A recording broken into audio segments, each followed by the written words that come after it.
Hello दोस्तों, स्वागत है आपका हमारे एटी मानवा एक्सप्लेनर चैनल में। वीडियो के स्टार्टिंग में आपको थोड़े ज्यादा हिंदी वर्ड्स देखने को मिल सकते हैं, लेकिन जैसे जैसे वीडियो आगे बढ़ेगी मेरे बोलने का तरीका और भी अच्छा हो जाएगा। बिना किसी देरी के आप वीडियो को एंजॉय करिए। वीडियो के स्टार्टिंग में हम लोग को एक केव दिखाया जाता है, जिस केव में लड़की मॉन्स्टर से लड़ाई कर रही होती है रेड स्टोन पाने के लिए। तभी वो कुछ भयानक देखती है और बहुत ज्यादा शॉक हो जाती है। अभी तक वो एक मॉन्स्टर से फाइट कर रही होती है और फिर एक दूसरा मॉन्स्टर भी आ जाता है रेड स्टोन को प्रोटेक्ट करने के लिए। तभी उस लड़की के ऊपर मॉन्स्टर्स अटैक कर देते हैं। तभी एक मॉन्स्टर पीछे से उसके पेट में तलवार को आर पार कर देता है और उस लड़की की हालत बहुत ही ज्यादा खराब हो जाती है। वो दोबारा उठने की कोशिश करती है, लेकिन वह उठ नहीं पाती है। खून से लथपथ जमीन पे पड़े हुए वो अपने आखिरी पलों में अपने भाई को याद करती है और वो कहती है, मुझे माफ करना बड़े भाई। और फिर उसका भाई बोलता है, नाना मैं तुम्हारा इंतजार कर रहा हूँ। मुझे नहीं लगता भाई मैं अपना प्रॉमिस पूरा कर पाऊंगी। इसके बाद हम लोग को एक बहुत ही प्यारी सिटी का व्यू दिखाया जाता है और उस सिटी में उसका बड़ा भाई कुछ सामान लेके अपने घर जा रहा होता है। तभी उसको कुछ लोग पीछे से आवाज लगाते हैं और वो लोग कहते हैं, यह तो बहुत सारा किराने का सामान है,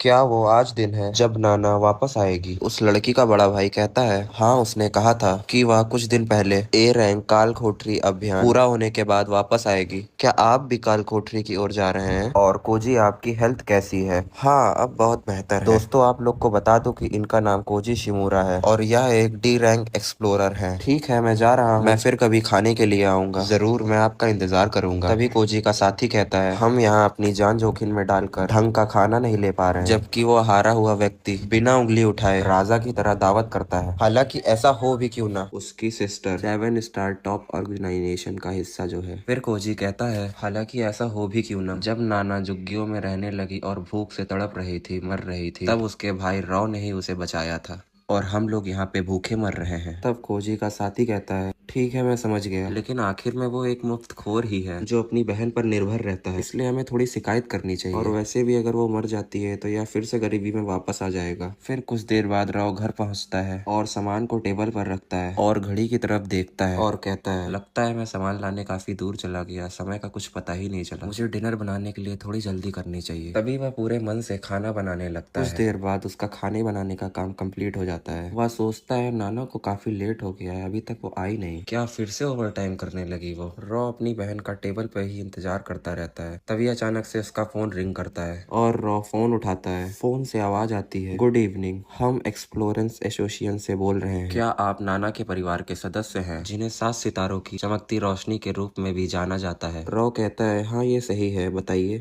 मुझे आपको बताते हुए बहुत दुख है, उसे एक मॉन्स्टर ने एस रैक डंजन में मार दिया और उसकी डेथ हो गई। उसकी डेथ को कंफर्म 2 घंटे पहले ही किया गया। हम बस उसके परिवार को इन्फॉर्म करना चाहते हैं। हालांकि अगर ये बात बाहर आ गई, 7 स्टार मर गई है तो गंभीर समस्या पैदा हो जाएगी, इसलिए कृपया इसे छुपा कर रखें। हम 1 महीने के अंदर मुआवजा और लाभ भेज देंगे। अगर आपका कोई क्वेश्चन हो तो आप हमें दोबारा फोन कर सकते हैं। Good bye. ये सब सुनने के बाद रॉ के पैरों तले जमीन खिसक जाती है। रॉ के हाथ पैर सुन्न हो जाते हैं। वह काम करना बंद कर देता है और वो अपने मन में कहता है, शी इज डाई, क्या वो सच में मर गई?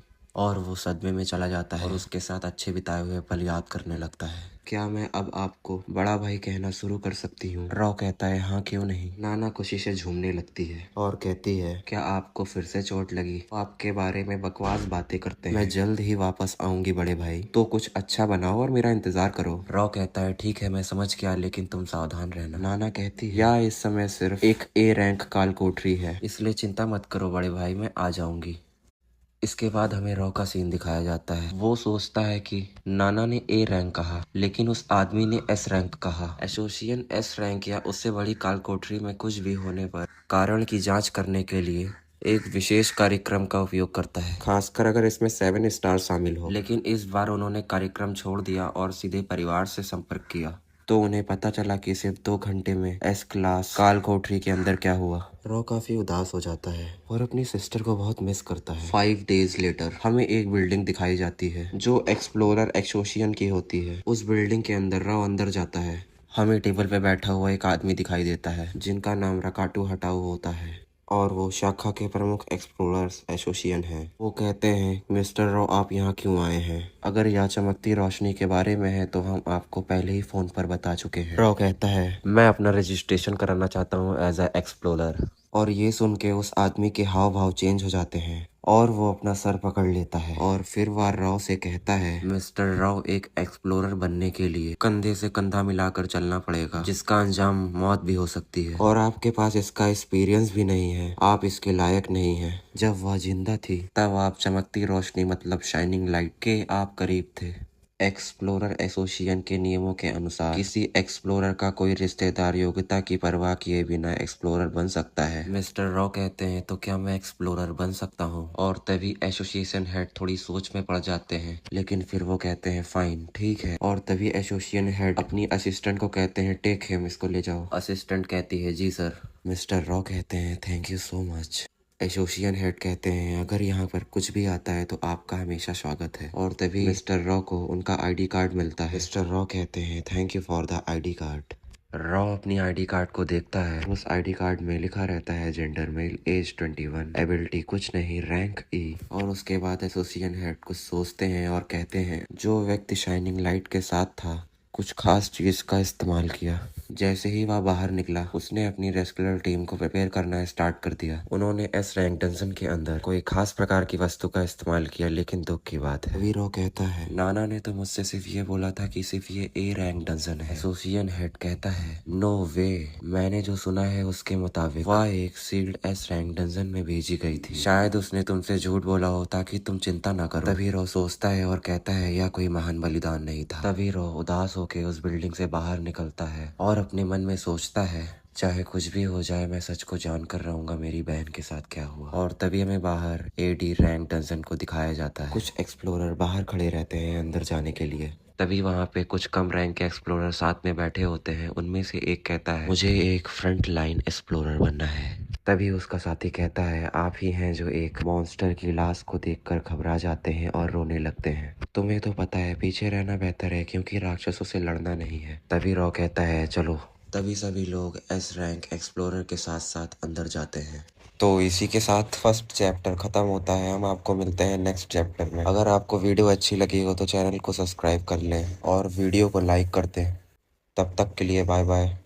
हेलो दोस्तों, स्वागत है आपका हमारे एक और new video the bottom feeder scavenger revenge chapter second में। आई होप आपको पहला पार्ट अच्छा लगा होगा। बिना किसी देरी के हम लोग वीडियो को स्टार्ट करते हैं। हमने पहले पार्ट में देखा रॉ और उसके साथी डी रैंक एक्सप्लोरर के साथ डंजन के अंदर जाते हैं। उसमें एक कम रैंक का एक्सप्लोरर रहता है। वह सवाल करता है, डंजन को पहली बार खुले हुए 30 साल हो चुके हैं, आप 10 साल से अधिक समय से काम कर रहे हैं और अभी भी आपको इसकी लत नहीं लगी है। क्या आपको लगता है कोई भी इसका आदी हो सकता है? तभी फिर नया आया हुआ बंदा कहता है, क्या हमें यही इंतजार करना चाहिए? तभी डी रैंक एक्सप्लोरर कहता है, लगता है कि तुम नए आए हो। हाँ, मुझे रियर गार्ड में लिया गया है और मुझे पता नहीं है कि मुझे क्या करना है। डी रैंक एक्सप्लोरर कहता है, तुम्हें कुछ पता नहीं है और तुम तब भी यहाँ पे आ गए हो। हम तब तक अंदर नहीं जाते जब तक वो गार्जियन को हटा न ले। तभी डी रैंक एक्सप्लोरर कहता है, यहाँ इसके बारे में बात करने का कोई मतलब नहीं है, एक बार जब अंदर जाओगे तो तुम खुद ही देख लोगे। उसका दूसरा साथी कहता है, तुम इसकी बातों का बुरा मत मानो। नया बंदा कहता है, ओके, आप भी नए चेहरे हैं इसलिए मुझे यह मत बताइए कि आप एक नौसिखिया हैं। रॉ कहता है, यस। तभी दूसरा बंदा कहता है, अगर तुम्हारा यहाँ पे पहला दिन है तो तुम मेरे साथ रहना। तभी अचानक से कुछ आवाज आती है और सब लोग चौंक जाते हैं। सब लोग पलट कर देखते हैं तो डंजन खुलता है और उसमें से कुछ हीट वेव्स निकल रही होती हैं। हीट वेव के साथ साथ डरावनी आवाजें भी आ रही होती हैं। तभी जो नया बंदा रहता है वो कहता है कि क्या हम लोग को अंदर जाना चाहिए? टी रैंक एक्सप्लोरर बोलता है, अगर हम लोग अंदर गए तो हम उन मॉन्स्टर का खाना बन जाएंगे। क्या आपने ट्रेनिंग नहीं की? टी रैंक एक्सप्लोरर के साथ का बंदा कहता है, उन्होंने आपको इतना भी नहीं सिखाया अभी तक। इस साल एसोसिएशन में कुछ हुआ था जिसके कारण हमारी ट्रेनिंग नहीं हो पाई। तभी डी रैंक एक्सप्लोरर कहता है कि तुम सब इडियट हो, तुम लोगों से मेरा पाला पड़ गया। तभी डी रैंक का दूसरा साथी कहता है, हमें लगता है कि स्टाफ की कमी पड़ गई होगी तभी इन लोग को शामिल कर लिया गया है। रॉ शुरुआत से ही इन लोग की बातों को ध्यान से सुन रहा होता है और अपने मन में सोचता है, मैंने सोचा मैंने ट्रेनिंग को मिस कर दिया क्योंकि मैं नॉर्मल प्रोसेस के थ्रू ज्वाइन नहीं हुआ था, लेकिन बाद में पता चला कि शुरुआत में ऐसा कोई प्रोसेस ही नहीं था। आमतौर पर एक्सप्लोरर मतलब कॉम्बैट स्पेशलिस्ट से होता है।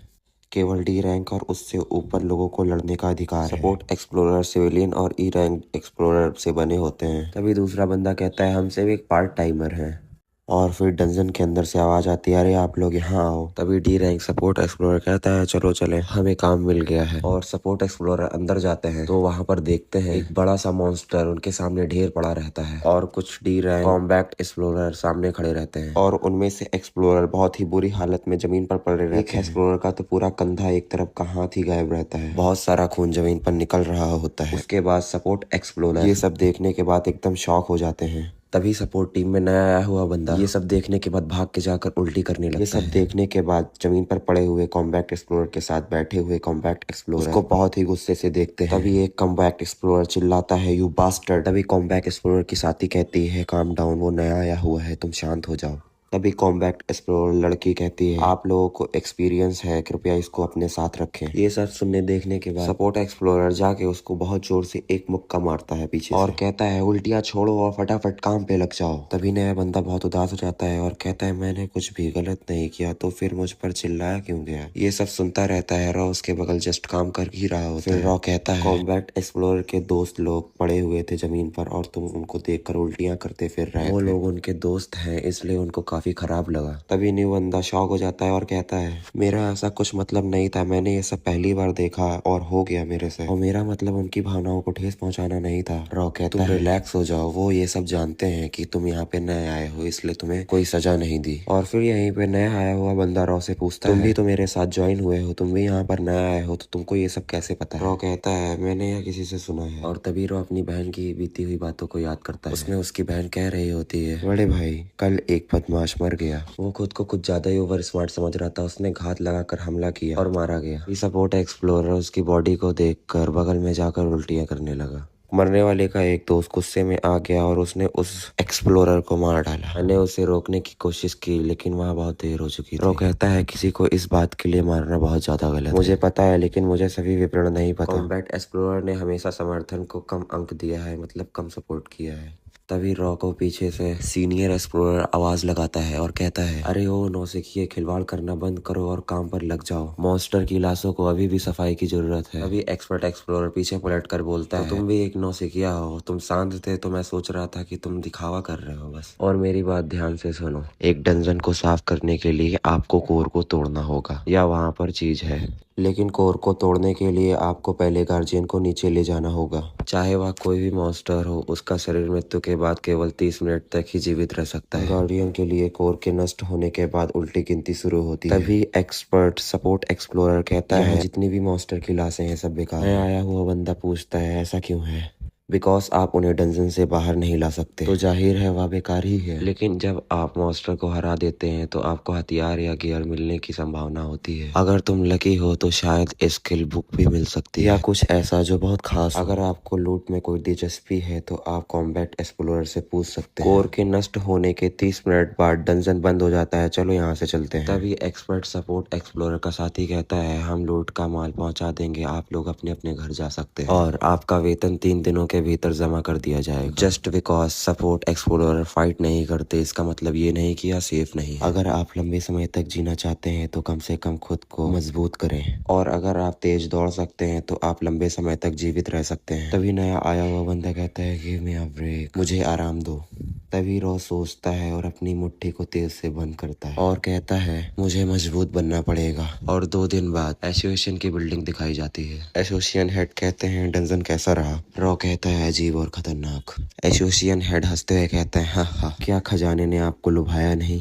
रॉ कहता है ऐसा कुछ नहीं है जिसके लिए मैं अपनी जान जोखिम में डालूं। एसोसिएशन हेड कुछ सोचते हैं और कहते हैं आप और आपकी बहन वास्तव में एक जैसे हैं। रॉ मुझे यह बहुत अजीब लगता है। शाइनिंग लाइट की विरासत के साथ आप हमेशा के लिए आराम से रह सकते हैं, तो तुम्हारा गोल क्या है। मैं नाना की विरासत से सिर्फ आराम से नहीं जी सकता। मुझे यकीन है कि आपने कई अफवाहें सुनी होंगी मेरे बारे में कि मैं कचरा हूँ, मैं अपनी बहन पर निर्भर रहता हूँ, बहुत बेकार हूँ। मैं लोगों की पीठ पीछे फुसफुसाहटों के बीच जीने से तंग आ गया हूँ। और फिर एसोसिएशन हेड कहते हैं शाइनिंग लाइट की मौत को कुछ समय के लिए गुप्त रखा गया है, लेकिन अन्यथा कुछ लोग नोटिस करेंगे कि आप एकमात्र वारिस हैं। ये अच्छा है कि आप अपने दम पर मजबूत बनना चाहते हैं। और हाँ, एक बात और, कोई है जिससे मैं आपको मिलाना चाहता हूँ। तभी एक आदमी को दिखाया जाता है और वो कहता है, हे ओल्ड मैन, तुम मुझे यहाँ क्यों घसीट कर लाए हो? दोस्तों, आपको बता दें, इनका नाम चार्ली है। ये 37 प्रतिशत मीकू शहर एक्सप्लोरर एसोसिएशन है। वह कठोर दिख सकते हैं, लेकिन यह हमारी एसोसिएशन में सबसे मजबूत है। तभी रो उन्हें देखकर शॉक हो जाता है और मन में कहता है, वाह क्या बॉडी है। चार्ली कहता है, मुझे मजाक मत बनाओ, मैं सिर्फ एक ठग हूँ। आप मुझे इस बच्चे की देखभाल करने के लिए कह रहे हैं। तभी एसोसिएशन हेड कहते हैं, he is shining light brother. वह शाइनिंग लाइट का बड़ा भाई है।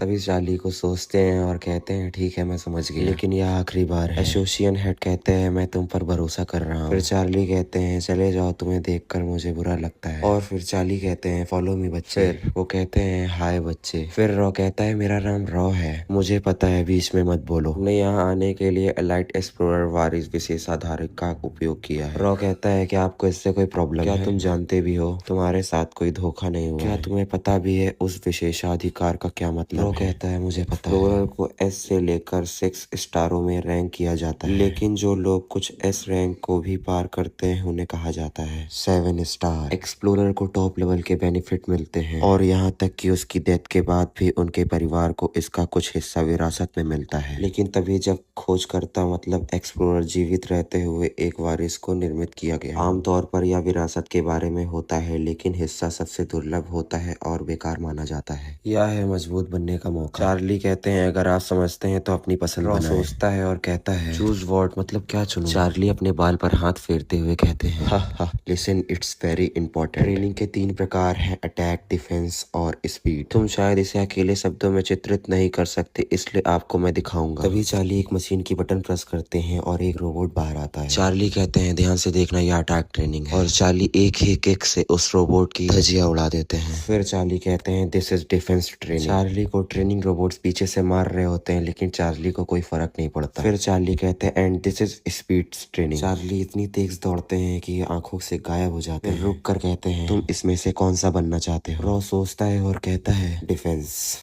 उसके अगले दिन हम लोगों को एक मॉर्निंग का सीन दिखाया जाता है, जिसमें हम लोग को रॉ दौड़ता हुआ नजर आता है। वह काफी मेहनत कर रहा होता है और अपने मन में सोचता है, अरे यार, मुझे ऐसा फील हो रहा है कि मैं बीमार हो चुका हूँ, ऐसे लग रहा है कि मैं उल्टी कर दूंगा। क्या वास्तव में इस तरह की ट्रेनिंग मदद करेगी? और फिर रॉ चार्ली की बातों को याद करता है। चार्ली रॉ के कंधे पर हाथ रख के कहते हैं, बुरा नहीं है, तुम बहुत होशियार हो। रॉ मन में कहता है, ये कितने स्ट्रॉन्ग हैं। चार्ली कहते हैं, मेरे साथी या तो खुद को बचाने के लिए अपराध चुनेंगे या वे सभी दौड़ने या हमला करने के लिए अधिक विकल्प रखने के लिए बस गति चुनेंगे। That's why they all die। इसलिए वह सभी मर चुके हैं। रॉ अचंभित हो जाता है और कहता है, आप अपनी खुद की ट्रेनिंग दिनचर्या तय कर सकते हैं, इसलिए सुनिश्चित करें कि आप अपने शरीर का निर्माण करें। रॉ कहता है, क्या आप मुझे ट्रेन करने वाले हैं? चार्ली कहते हैं, अगर आप थोड़ी सी दौड़ने के बाद थक जाते हैं या अच्छा नहीं। रॉ की पीठ पर हाथ मारते हुए चार्ली कहते हैं, ट्रेनिंग कठिन करनी पड़ेगी। जैसे ही चार्ली रॉ के पीठ पर हाथ मारते हैं, चार्ली को खांसी आती है और खांसी के साथ साथ मुंह से खून निकलने लगता है। और रॉ कहता है, गॉट इट, मैं समझ गया। फिर चार्ली कहता है, यू हैव 2 मंथ्स, तुम्हारे पास सिर्फ 2 महीने हैं। यदि आप मिनिमम लेवल तक नहीं पहुंचे तो मुझे परवाह नहीं कि आप शाइनिंग लाइट के भाई हैं, मैं आपकी ट्रेनिंग में हेल्प नहीं करूंगा। और फिर रो सोचता है और कहता है, लगता है मैं थोड़ा और दौड़ूंगा। और फिर हम लोग को कैलेंडर में 20 डेट दिखाई जाती है। रो काफी मेहनत कर रहा होता है। फिर हम लोग को डेट 31 दिखाई जाती है। फिर रो कंप्यूटर में रिकॉर्ड चेक कर रहा होता है और तभी वह देखता है, डंजन मॉन्स्टर इन्वेस्टिगेशन रिकॉर्ड। उसमें मॉन्स्टर का नेम डोगोम भी होता है और प्रजाति mythic beast, rank S, ability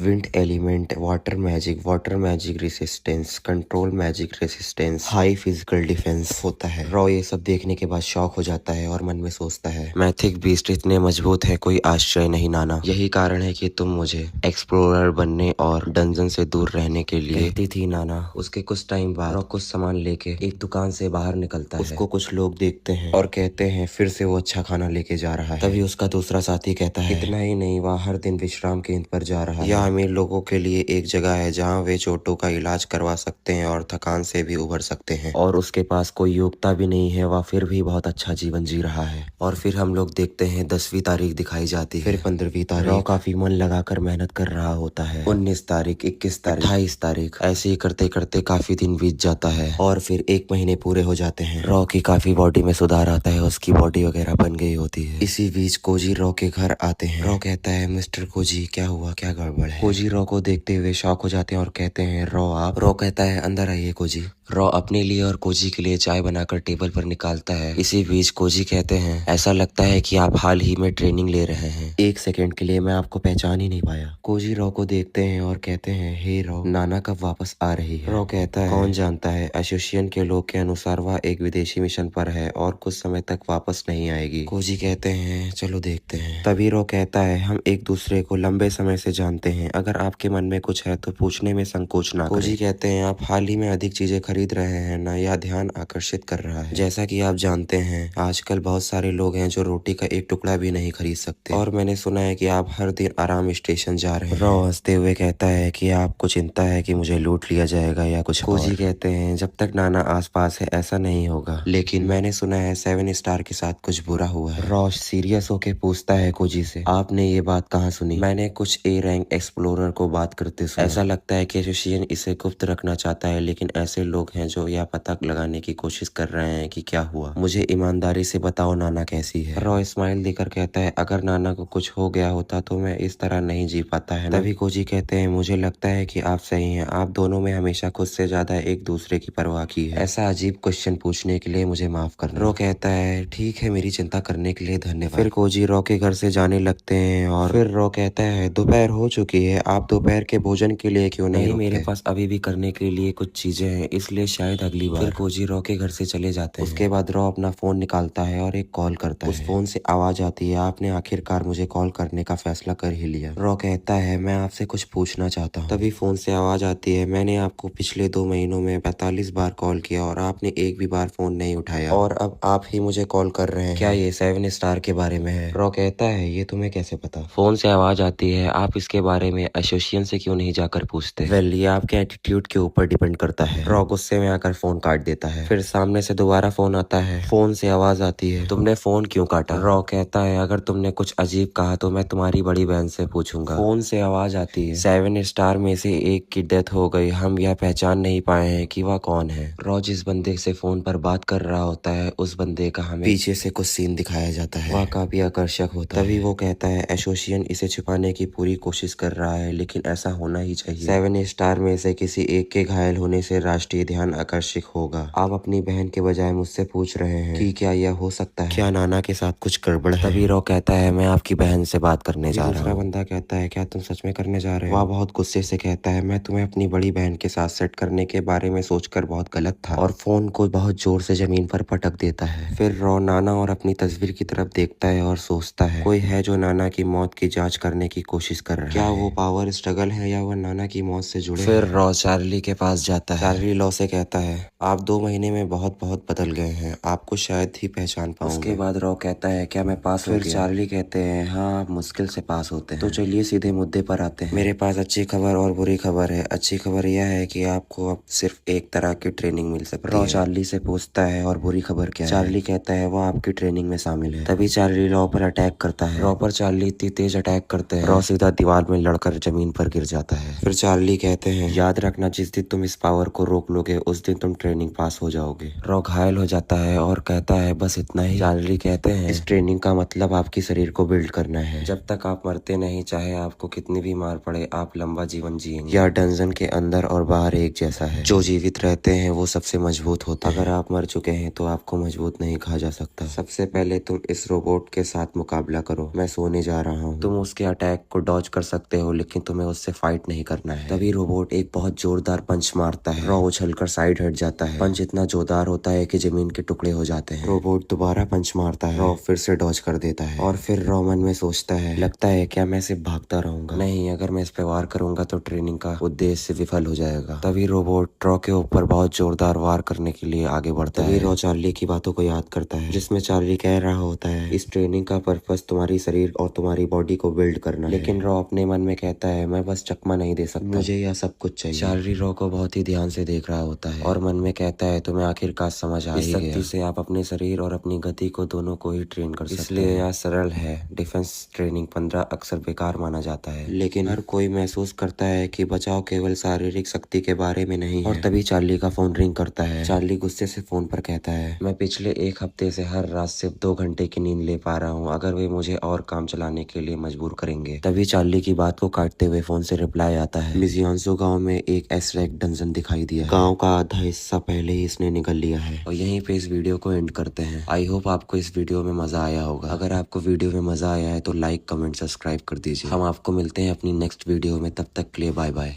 hello दोस्तों, स्वागत है आपका हमारे एक और न्यू वीडियो। अगर आपने पिछले चैप्टर्स नहीं देखे तो आप पहले की वीडियो जाकर देख सकते हैं। बिना किसी देरी के हम लोग वीडियो को स्टार्ट करते हैं। हम लोग को एक एसोसिएशन का सीन दिखाया जाता है जिसमें एसोसिएशन हेड बैठे होते हैं। फिर वहाँ पर चार्ली आते हैं और कहते हैं 7 स्टार से कजामी ने हमें ओके कहा है। देन फिर एसोसिएशन हेड कहते हैं आप उसे समझाने में बहुत अच्छे हैं। तभी चार्ली कहते हैं अगर मेरे पास 7 स्टार होती तो यह आसान है। इसमें मदद नहीं की जा सकती। हमें इस बड़ी समस्या से जल्दी निपटने की जरूरत है। ये नामुमकिन है। एस क्लास डंजन को दूसरे देशों में बढ़ने से रोकना असंभव है और इन्होंने इसे 2 सप्ताह लगा दिए काबू करने के लिए। मैंने पिछले कुछ हफ्तों में कुछ भी नहीं सुना है। एसोसिएशन चार्ली से पूछते हैं इसके कब होने की उम्मीद है। फिर चार्ली कहते हैं आप मुझे घूर क्यों रहे हैं, मैं भी इसे खत्म करना चाहता हूँ। कजामी के कुछ खास लोग घायल हो गए हैं और उन्हें ठीक होने में कम से कम 1 महीना लगेगा। आप 7 स्टार की जगह नहीं ले सकते। और इसके अलावा भी मुझे ऐसा लगता है कि कजामी परिवार में कोई दरार है। कुछ लोग गायब हो गए। मुझे कजामी के लिए बहुत बुरा लग रहा है। उसे अपने भाई बहनों को ढूंढने की जरूरत है। 45 डेज लेटर हमें एक डंजन दिखाया जाता है जिस डंजन के अंदर कुछ कॉम्बैट एक्सप्लोरर अंदर जा रहे होते हैं और उनमें रॉ भी होता है। देन फिर उसमें से एक चिल्लाता है और कहता है जल्दी करो बॉस आ गया है। देन सभी लोग फिर अपने सामने एक मॉन्स्टर को देखते हैं और वो मॉन्स्टर क्यूट और काफी डरावना होता है। तभी उसमें से एक कहता है गेट रेडी फॉर बैटल, लड़ाई के लिए तैयार। फिर मॉन्स्टर अपनी पूरी ताकत से हमला करता है। रॉ के बगल में खड़ा हुआ बंदा कहता है वह बहुत ताकतवर है। तभी वो अपने साथ 3 बंदा लेके आया। तभी रॉ के साथ खड़ा हुआ बंदा कहता है मैं भी लड़ना चाहता हूँ। देन फिर हम लोग को एक सीन दिखाया जाता है जिसमें वो अपनी पूरी ताकत से मॉन्स्टर के ऊपर हमला करता है और मॉन्स्टर का सर धड़ से अलग कर देता है। तभी उसके साथ ही लोग मॉन्स्टर के बॉडी पर वार करते रहते हैं। देन फिर वो बंदा कहता है ये खत्म हो चुका है, चलो वापस चलते हैं। देन फिर सब लोग वापस जाने लगते हैं। दोनों आगे वाले बंदे रॉ को तिरछी नजर से देखते हैं और फिर तभी रॉ के साथ का बंदा कहता है मुझे उनके बारे में कुछ अजीब लग रहा है, ये लोग काफी फास्ट हैं। देन फिर रॉ कहता है तुम खुद जानते हो। नहीं ऐसा नहीं है, उनके अटैक करने की स्पीड काफी तेज है या बहुत अजीब है। मुझे लगता है कि मॉन्स्टर बहुत कम है, हमें बेहतर होगा कि हमें सावधान रहना चाहिए। तभी रॉ के कंधे पर एक बंदा हाथ रखता है और कहता है तुम आगे बढ़ो, मैं तुम्हें पीछे से कवर दूंगा। रॉ सोचता है और कहता है समझ गया। देन फिर वो लोग सोचते हैं हम चारों तरफ से घिरे हुए हैं, क्या करने की योजना बना रहे हैं। एंड देन फिर उनके सामने एक बहुत अजीब सी चीज आती है। देन फिर आगे खड़े हुए लोग हंसते हुए कहते हैं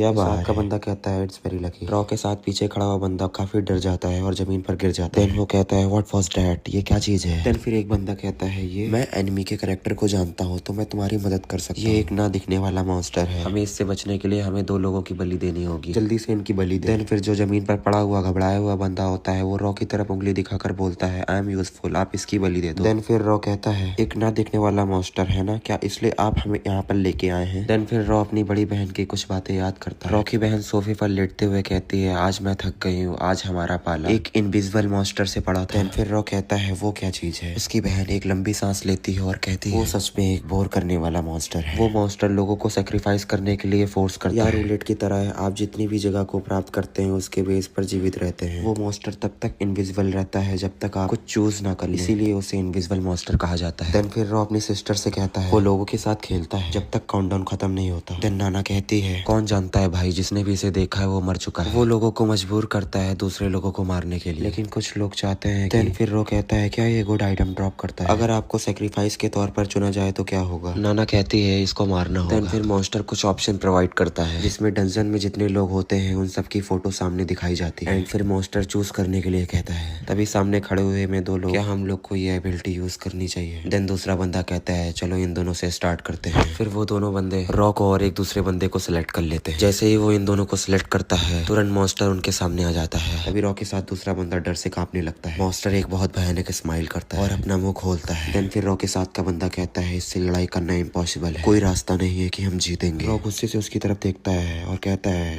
तुम मरना चाहते हो। दूसरा बंदा बहुत डरा हुआ और सहमा हुआ होता है और कहता है ये मॉन्स्टर तो 3 से 4 गुना स्ट्रॉन्ग है पहले मॉन्स्टर से, हम कभी नहीं जीतेंगे। देन फिर मॉन्स्टर तभी अपनी तरफ दूसरे बंदे को खींचता है। तभी रॉ उस मॉन्स्टर से उस बंदे को बचाता है और खांसते हुए कहता है अगर तुम सेक्रीफाइस करना चाहते हो तो तुम अपने दम पर करो, मैं गिव अप नहीं करूंगा चाहे कोई भी मेरा ओपोनेंट हो। यहाँ पे वो पार्ट कट होता है। मिजियासु विलेज में हम लोग को एक एस रैंक डंजन दिखाया जाता है और चार्ली उस डंजन के बाहर खड़े होते हैं। तभी उस डंजन से कुछ लोग बाहर आते हैं। तभी उस डंजन से कजामी सुन बाहर आते हैं और वो एक 7 स्टार होते हैं। चार्ली कजामी से कहते हैं कजामी ये क्या है? कजामी चार्ली से कहते हैं तत्सुयोशी ने सेक्रीफाइस कर दिया। और फिर चार्ली बहुत उदास मन से कहते हैं मुझे माफ करना। कजामी बहुत उदास मन से कहते हैं मैं कप्तान बनने के लायक नहीं हूँ। देन चार्ली कजामी से पूछता है डंजन के अंदर क्या हुआ। देन कजामी डंजन के अंदर हुई बातें बताता है और कहता है वहाँ एक इनविजिबल मॉन्स्टर था, हमने सेक्रीफाइस चुनने में इनकार कर दिया। तत्सुयोशी ने वापस रहने का विकल्प चुना। तभी चार्ली शॉक होकर कहते हैं आई सी, मैं बस जानने के लिए पूछ रहा हूँ तत्सुयोशी और बुक के बारे में क्या हुआ। देन कजामी कहते हैं मैंने उसे डिस्ट्रॉय कर दिया, मुझे यह सबसे सेफ लगा। देन फिर चार्ली कहते हैं ऑनेस्टली हम लोग हमेशा इन सारी चीजों की पुष्टि करने में क्यों अटक जाते हैं। चार्ली सिगरेट को मुंह में लगाते हुए कहते हैं मुझे इस प्रोसेस की जांच करने की आवश्यकता है, चाहे इसे कोई भी करे। कृपया बात को समझे, लक का बचाव मानवता का सबसे बड़ा खतरा है। देन वो सिगरेट जलाते हैं और कहते हैं भाग के अनमोल बच्चे ने एक शक्तिशाली हथियार बनाने के लिए 4 S क्लास और 17 A क्लास के जीवन का उपयोग किया। तत्सुयोशी एक स्ट्रॉन्ग बच्चा उसके पास 7 स्टार की जान लेने के अलावा कोई विकल्प नहीं होगा। तभी कजामी के साथ का बंदा कहता है कैप्टन यही टाइम है, चीफ को बताएं कि डंजन में सर्वोच्च रैंक S क्लास नहीं हो सकता। देन कजामी कहते हैं मुझे ये लेटर मिला है, इसमें लिखा था शाइनिंग लाइट फिर से जिंदा हो गई। देन फिर हम लोग को दोबारा से डंजन का सीन दिखाया जाता है जिसमें रॉ और उसका साथी लड़ाई कर रहा होता है। रॉ काफी मुशक्कत से उस मॉन्स्टर का सामना कर रहा होता है जिसमें वो मॉन्स्टर रॉ के ऊपर बहुत तेजी से हमला करता है। देन रॉ अपने शॉट से उस हमले को रोकता है। रॉ बहुत तेजी से पीछे जाता है और उसके मुंह से खून आ जाता है। देन मॉन्स्टर दोबारा उसके ऊपर हमला करता है। तभी रॉ अपने मन में कहता है वो सही कह रहा था, यह बहुत पावरफुल है, लेकिन ये गार्डियन से 5 गुना अगर पावरफुल होता तो अब तक मैं मर चुका होता। देन रॉ मॉन्स्टर के ऊपर पूरी ताकत से हमला करता है और मन में कहता है ये मेरे साथ खेल रहा है। तभी मॉन्स्टर रॉ के ऊपर हमला करता है। तभी मॉन्स्टर भी रॉ के ऊपर हमला करता है। रॉ मॉन्स्टर का हाथ पकड़ लेता है हवा में उड़ते हुए और मन में सोचता है आसानी से अपने सारे शरीर के अंगों को फैला सकता है, इसलिए दूर से लड़ना एक बहुत बड़ा फायदा होगा। और इसने लड़ाई के दौरान एक भी बार अपनी मेन बॉडी को नहीं हिलाया और कहता है क्या इसकी कमजोरी यह है कि यह हिल नहीं सकता। रॉ दोबारा से अटैक करने की कोशिश करता है, अपनी शॉट के साथ आगे बढ़ता है। रॉ उसके स्टमक पर वार करता है। रॉ कहता है लगता है ये वर्क कर रहा है। देन वो रॉ की शॉट को अपने दांतों से रोक लेता है। रॉ शॉक हो जाता है। देन मॉन्स्टर अटैक करता है। मॉन्स्टर अपने हाथों से रॉ के पैरों को जकड़ लेता है और हवा में टांग देता है और जमीन पर बहुत ही तेजी से पटक देता है। उसका अटैक इतना पावरफुल होता है जिसकी वजह से पूरी जमीन टूट जाती है। देन फिर रॉ दर्द से चिल्लाता है। तभी रॉ के साथ का बंदा कहता है कोई रास्ता नहीं है जिससे आप इसको हरा सके, तो आप अभी भी क्यों लड़ रहे हैं। देन मॉन्स्टर रॉ को दोबारा से उठाता है और अपने मुंह के सामने की ओर लेके आता है और रॉ को खाने के लिए अपना मुंह खोलता है। बहुत ही ज्यादा दर्द में होता है और सोचता है तो क्या मैं ऐसे ही मरने वाला। तभी रॉ को अपनी सिस्टर दिखती है और फिर वो कहती है चलो भाई घर चले। रॉ कहता है नाना। देन रॉ अपनी कुछ 4 साल पुरानी बातें याद करता है। 1 मंथ पहले कासुमी डकुमा ने डंजन में एजी को बचाने की कोशिश में अपनी जान गंवा दी। देन हम लोग को एक कबर दिखाई जाती है। वो कबर इकोमा काजुम और इकोमा एजी की होती है। वे एक महान फाइटर थे। वे हमेशा एनर्जी का ख्याल रखती थी ताकि वो डिप्रेशन में ना जाए। रॉ काफी उदास होता है। रॉ नाना के सर पे हाथ रख कर कहता है डोंट वेरी, ऐसा नहीं होगा, तुम चिंता मत करो। देन फिर नाना कहती है आपको इससे नफरत नहीं है बड़े भाई। रॉ कहता है इट्स फाइन, तुम मेरे लिए बहुत इंपॉर्टेंट पर्सन हो। देन फिर रॉ का साथी चिल्लाते हुए कहता है मैं आ रहा हूँ। रॉ का साथी शॉट से हमला करता है। मॉन्स्टर इतना पावरफुल होता है कि रॉ के साथी की शॉट टूट जाती है। रॉ उसको देखते हुए कहता है तुम। रॉ का साथी अपनी शॉट की तरफ देखता है और डर से कांपने लगता है। देन इसी बीच मॉन्स्टर बहुत जोर से हमला करता है। रॉ के साथी के मुंह से खून निकलता है और वह बहुत तेजी से दीवार से जाके लड़ जाता है एंड बेहोश हो जाता है। तभी मॉन्स्टर अपना मुंह खोलता है और रॉ को खाने लगता है। रॉ अपने दोनों हाथों से मॉन्स्टर के दांतों को पकड़ लेता है और कहता है जब तक मुझे नाना की मौत की सच्चाई का पता नहीं चल जाता तब तक मैं नहीं मर सकता, चाहे कुछ भी हो जाए मैं किसी को भी अपने रास्ते में नहीं आने दूंगा। देन रॉ कहता है मैं हार नहीं सकता, मैं ऐसे नहीं मर सकता, वो भी इस जगह पर। रॉ अपने दांतों से मॉन्स्टर के ऊपर हमला करता है और चिल्ला कर कहता है नाना के दुश्मन को हरा और अपने दांतों से उसके हाथों को काट डालता है। देन वो जमीन में गिर जाता है। देन वो मॉन्स्टर धीरे धीरे गायब होने लगता है। रॉ शॉक होकर कहता है क्या मैंने कर दिखाया, क्या मैंने इसके कोर को काट लिया। खून की उल्टियां करते हुए वह जमीन पर लेटता है और कहता है यह एक ड्रॉ है, मुझे माफ करना नाना। इसी बीच रॉ को कुछ अचानक से महसूस होता है और वो अपने आप को रिकवर होता हुआ देखता है और कहता है ये क्या चीज है। रॉ के सामने एक कंप्यूटर की तरह स्क्रीन आ जाती है। रॉ उस स्क्रीन को ध्यान से देखता है और उस स्क्रीन पर लिखा होता है orbitant hyper low spec single use passive healing special item automatically use. Then Raw सोच में पड़ जाता है। देन इस चैप्टर को हम लोग यहीं पे खत्म करते हैं। आई होप आपको वीडियो में मजा आया होगा। अगर वीडियो में मजा आया है तो वीडियो को लाइक कर दीजिए और सब्सक्राइब कर दीजिए। हम आपको मिलते हैं नेक्स्ट पार्ट में, तब तक के लिए बाय बाय। देरी के हम लोग वीडियो को स्टार्ट करते हैं। वीडियो की स्टार्टिंग में रॉ अपने बेड पर लेटा होता है, उसके सामने वो स्क्रीन खुली हुई होती है। देन फिर रॉ कहता है मुझे यह स्किल उस दिन डंजन में मिली, मैं कुछ समय से इस पर गौर कर रहा हूँ लेकिन मुझे अभी भी नहीं पता कि यह क्या चीज है। नोटिफिकेशन में सिर्फ ये लिखा है कि मुझे यह स्किल मिली है और यह नोटिफिकेशन में बता रही है कि मुझे हाइपर हिल स्किल मिली है। तभी रॉ के फोन पर कोजी का फोन आता है। रॉ कहता है ठीक है मैं वहाँ आ रहा हूँ। देन रॉ वहाँ पर पहुंच जाता है। कोजी उसको हाथ दिखाते हैं और कहते हैं मैं यहाँ पर हूँ। रॉ कोजी से कहता है सॉरी आपको वेट करना पड़ा। कोजी कहते हैं अभी हम तैयार नहीं है, चलो आओ थोड़ी देर बैठते हैं। देन कोजी रॉ से कहते हैं क्या आपकी चोट अभी ठीक है? रॉ कहता है हाँ अभी तो फिलहाल ठीक है। देन रॉ अपने मन में सोचता है और कहता है मैं कुछ ही दिनों में हाइपर हिल की बदौलत पूरी तरह ठीक हो जाऊंगा। कोजी काफी उदास मन से कहते हैं डंजन में अधिकतर लोग बहुत बेकार हैं। आपको कॉम्बैक्ट एक्सप्लोरर बनने के लिए आपको एक भरोसेमंद लोगों की टीम की जरूरत पड़ेगी। यहाँ पे जितने भी एक्सप्लोरर्स हैं उनके पास ऑलरेडी उनकी खुद की टीम है। तभी एक कॉम्बैक्ट एक्सप्लोरर डंजन से बाहर निकल के आके कहती है रेयर सपोर्ट आपका काम शुरू होता है। कोजी रॉ से कहते हैं हम बाद में बात करेंगे, पहले हम अपना काम निपटा लें। देन फिर सपोर्ट टीम डंजन के अंदर घुसती है। कोजी और रॉ शॉक हो जाते हैं। देन कोजी कहते हैं ये क्या चीज है? देन रॉ कहता है यहाँ पे कुछ गड़बड़ है। देन कोजी कहते हैं यह एक रिजॉर्जेस डंजन है। तभी कोजी के साथी को एक चीज मिलती है और वो खुश होकर कहता है यह एक शील्ड एके है, मैं बहुत लकी हूँ। देन वो जाके उल्टियां करने लगता है। कोजी उसको देखते हैं और कहते हैं ये हमारे जीवन के लिए खतरा नहीं है लेकिन उन्हें इकट्ठा करना एक बहुत बड़ा दर्द है। कोजी रॉ से कहते हैं अगर मुझे पता होता तो मैं आपको फोन ही नहीं करता। देन फिर रॉ कहता है मुझे कोई आपत्ति नहीं है, मैं यहाँ रहकर और भी कुछ जान सकता हूँ। देन कोजी कहते हैं वेल सब कुछ नहीं, यह एक झंझट है, चलो मुझे फॉलो करो। रॉ एक बहुत अजीब चीज को उठाता है और कहता है यहाँ पर बहुत सारी अजीब चीजें हैं। कोजी कहते हैं हम इसको यूज नहीं कर सकते। देन फिर कॉम्बैक्ट एक्सप्लोरर आते हैं और कहते हैं हमने दुश्मन को हरा दिया है, कृपया इन दोनों को ले जाओ और सब कुछ साफ कर दो, हम कुछ खाना लेकर आते हैं। देन फिर कोजी कहते हैं ठीक है समझ गया। कोजी कहते हैं चलो अंदर चलें। तभी हम लोग को एक सीन दिखाया जाता है जिसमें वो रॉ के हाथ से अजीब चीज गायब हो जाती है और रॉ शॉक हो जाता है। देन रॉ कहता है ये क्या हुआ? तभी कोजी पीछे से आवाज लगाते हैं और कहते हैं तुम वहाँ क्या कर रहे हो, चलो साथ।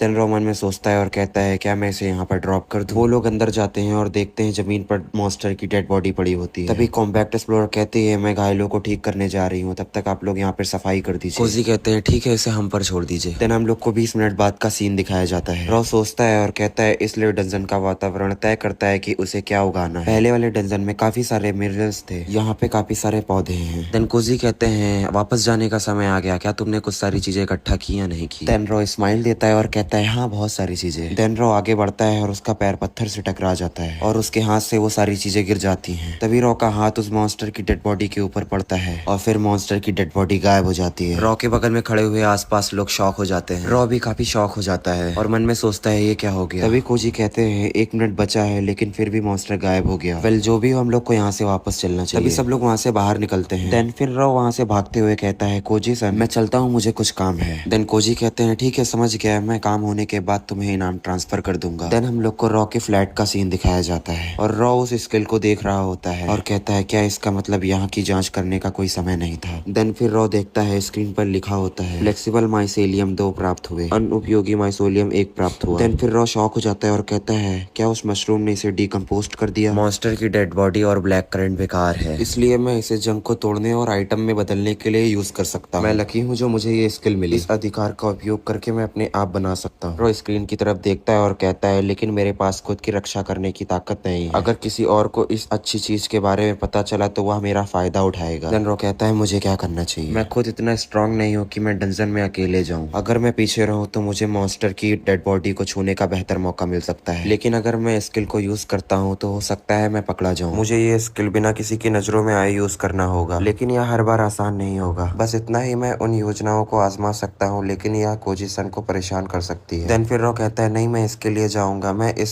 स्किल का यूज धीरे धीरे कोजी सन को वापस भुगतान करने के लिए करूंगा। देन हम लोग को एक बहुत बड़ी हवेली दिखाई जाती है। उस हवेली के अंदर एक घायल व्यक्ति लेटा हुआ होता है। देन वहीं पे कजामी आते हैं और कजामी कहते हैं तुमने पिता से बहस क्यों की और तुम डंजन में क्यों गए? देन फिर दूसरा बंदा कहता है यह मेरी जिंदगी है, इसका आपसे कोई लेना देना नहीं है भाई। देन कजामी कहते हैं देखिए अगर आप अपनी जान जोखिम में डालना चाहते हैं तो और कुछ करना चाहते हैं तो मैं उसका सम्मान करूंगा, लेकिन अगर आप अब भी अपने परिवार की परवाह करते हैं तो अपने जीवन को सजोएं। एक एक्सप्लोरर बनना ही जीवन में एकमात्र चीज नहीं है। देन फिर कजामी पीछे मुड़ते हैं और कहते हैं वेट। देन कजामी का छोटा भाई कहता है ब्रदर मैं कजामी परिवार को छोड़ना चाहता हूँ। देन हम लोग को एक सीन दिखाया जाता है जिसमें रॉ प्रैक्टिस कर रहा होता है। देन रॉ सोचता है अधिक मॉन्स्टर को अलग करने के लिए मुझे 2 चीजों पर मेरे साथ संयोग करने के लिए कोई की आवश्यकता होगी। एक तरीका है कई नकली पहचान बनाना और उन्हें असली पहचान के साथ बदलकर इस्तेमाल करना। इस तरह अगर मैं गड़बड़ भी करूँ तो जोखिम का लेवल गिर जाएगा। और दूसरा उसे डंजन खरीदने के लिए और एक डी रैंक जंगल एक AC रैंक डेजर्ट से बड़ा है। एक डंजन के अंदर की चीजें पर्यावरण पर निर्भर करती हैं, इसीलिए कुछ एक्सप्लोरर डंजन को बेच देते हैं। अगर आप भरोसेमंद खरीदार को नहीं बेचते हैं तो आपको बाद में पछतावा होगा। हमें डंजन को बेचने के लिए ट्रस्टेड व्यक्ति की जरूरत होगी। देन रॉ कहता है और मुझे क्या चाहिए। देन फिर तभी रॉ देखता है उसकी तरफ कोई आदमी चलकर आ रहा होता है। रॉ उससे पूछता है तुम कौन हो। मेरा नाम यशुकागे कजामी है। आपने पहले मेरी मदद की थी जब हम एक साथ डंजन के अंदर गए थे, क्या आपको याद है। देन रॉ कहता है हाँ मुझे याद है। क्या आपको मुझसे कुछ चाहिए। देन यशुकागे कहता है क्या मैं आपके साथ एडवेंचर पर चल सकता हूँ। देन रॉ शॉक हो जाता है। आपने कभी दुश्मनों से लड़ाई करते वक्त कभी हार नहीं मानी है ना। मैं आपकी तरह बनना चाहता हूँ। मैं इतना ताकतवर नहीं हूँ लेकिन मैं अपना बेस्ट दूंगा। देन रॉ कहता है अगर आप यहाँ आए हैं तो इसका मतलब आपने मुझे देखा है ना। देन यशुकागे कहता है बस एक बार मैं आपसे मिलना चाहता था। मेरा कोई ठेस पहुंचाने का आपको इरादा नहीं। मेरा किसी ऐसे व्यक्ति को फॉलो करने का पॉइंट नहीं है जिसके पास कोई एबिलिटी नहीं है। सो तुम अपने घर जाओ। देन रॉ अपने मन में सोचता है कुछ भी हो इसने मेरी हेल्प की तो हम लोग बराबर हुए, पर मुझे वो लोग अच्छे नहीं लगते जो बहुत जल्दी गिव अप कर देते हैं। दोबारा मुझे फॉलो मत करना और दोबारा मेरे से मिलने की कोशिश। देन इतना सब बोलने के बाद रॉ वहां से चला जाता है। पीछे से यशुकागे चिल्ला कर बोलता है वेट मैं हार नहीं मानूंगा। देन फिर हम लोग को एक सीन दिखाया जाता है जिसमें कोजी रॉ से कह रहे होते मैंने बहुत ट्राई किया लेकिन कोई डंजन बेच नहीं रहा है। देन फिर रॉ कहता है ऐसा क्यों, कौन जानता है, लेकिन जाहिर है कि डंजन की उपस्थिति का पैटर्न बदल रहा है। यह जानकारी पाने के लिए काफी कड़ी मेहनत की। क्या डंजन की उपस्थिति सुसंगत नहीं हो सकती। कोजी कहते हैं ऐसी कोई चीज नहीं है जो कभी नहीं बदलती। अगर यह जानकारी सच है तो मुझे आश्चर्य है कि यह मानवता के लिए अच्छा है या बुरा। देन वो दोनों जब बात कर रहे होते हैं तभी यशुकागे उसको आवाज लगाता है। उसको देख के कोजी कहते हैं आपको पिछले आधे महीने से कुछ लोग फॉलो कर रहे हैं, ये कौन, क्या ये कोई स्टॉकर है। देन रॉ कोजी से कहता है मैं पहले भी उसके साथ एक टीम में था, तब से वह मेरे पीछे पीछे घूम रहा है। देन कोजी स्माइल करके कहते हैं पॉपुलर हाँ, और फिर रॉ उसके पास जाता है और कहता है ये दोबारा काम नहीं करेगा। आप मेरे से बोलेंगे मैं तुम्हारे साथ एडवेंचर करना चाहता हूँ तो ये अब दोबारा काम नहीं करेगा, और तुम ये बताओ कि तुम्हारा गोल क्या है। देन यशुकागे कहता है झूठ नहीं है, मैं वास्तव में तुम्हारे साथ चलना चाहता हूँ और स्ट्रांग बनना चाहता हूँ। तुम बहुत स्ट्रांग हो। देन रॉ कहता है मैं और स्ट्रांग, आर यू सीरियस। मैंने कई बार कहा है कि मैं बस एक रेयर स्कॉट हूँ। तुम मेरा टाइम खराब करना बंद करो। तुम एक साधारण व्यक्ति तो हो नहीं,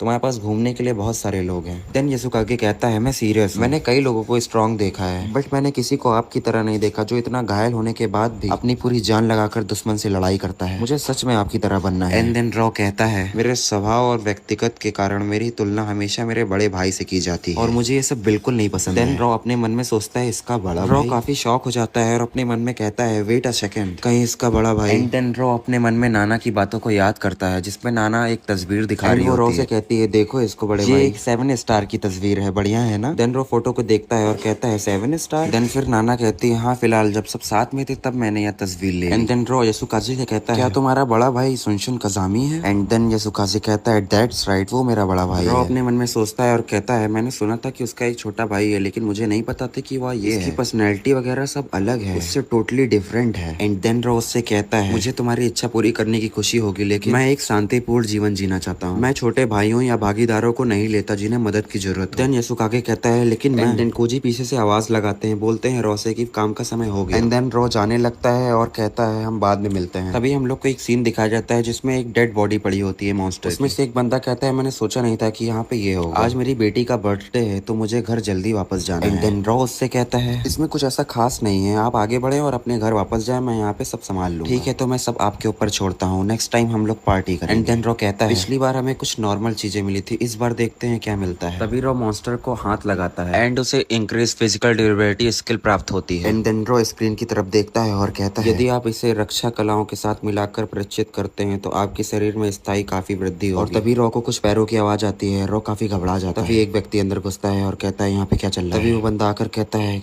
आपने क्या किया यहाँ। रॉ काफी डर जाता है और सहम जाता है। रॉ उस बंदे से कहता है मॉन्स्टर की लाश पहले ही गायब हो गई थी है ना। तभी दूसरा बंदा कहता है क्या आप मेरा मजाक उड़ा रहे हैं, अभी तो टाइम भी नहीं हुआ है। एंड देन रॉ अपने मन में सोचता है और कहता है मॉन्स्टर की बॉडी समय से पहले ही गायब हो जाने के लिए कोई बहाना ढूंढना पड़ेगा मुझे। क्या ऐसा कुछ भी है जो मैं कह सकता हूँ जिससे वो मान जाए और मुझ पर विश्वास कर ले, बट वह सेटिस्फाई नहीं होगा। तभी दूसरा बंदा अपनी तलवार निकाल कर रॉ के पास आगे बढ़ता है। एंड देन रॉ घबरा कर बोलता है कुछ ही देर पहले यहाँ आया हूँ इसलिए ईमानदारी से मुझे कोई अंदाजा नहीं है कि यहाँ क्या हो रहा है। है। डंजन बंद होने वाला है, चलिए सबसे पहले यहाँ से निकले। एंड देन दूसरा बंदा अपने मुक्के से रॉ के ऊपर बहुत जोरदार वार करता है और कहता है क्या तुम मुझसे खिलवाड़ कर रहे हो? मैंने 10 मिनट पहले अपनी आंखों से मॉन्स्टर को मरते हुए देखा। यहाँ तुम्हारे पास लास्ट मौका है, मुझे सच बता दो। इसी के साथ हम लोग चैप्टर को एंड करते हैं। आई होप आपको बहुत मजा आया होगा। अगर आपको वीडियो अच्छी लगी हो तो लाइक कमेंट सब्सक्राइब कर दीजिए। और हाँ, एक और बात, अगर आपको ये स्टोरी अच्छी लग रही है तो मैं इसको कंटिन्यू करूं। अदरवाइज मुझे कोई और स्टोरी सजेस्ट करिए। तब तक के लिए बाय बाय।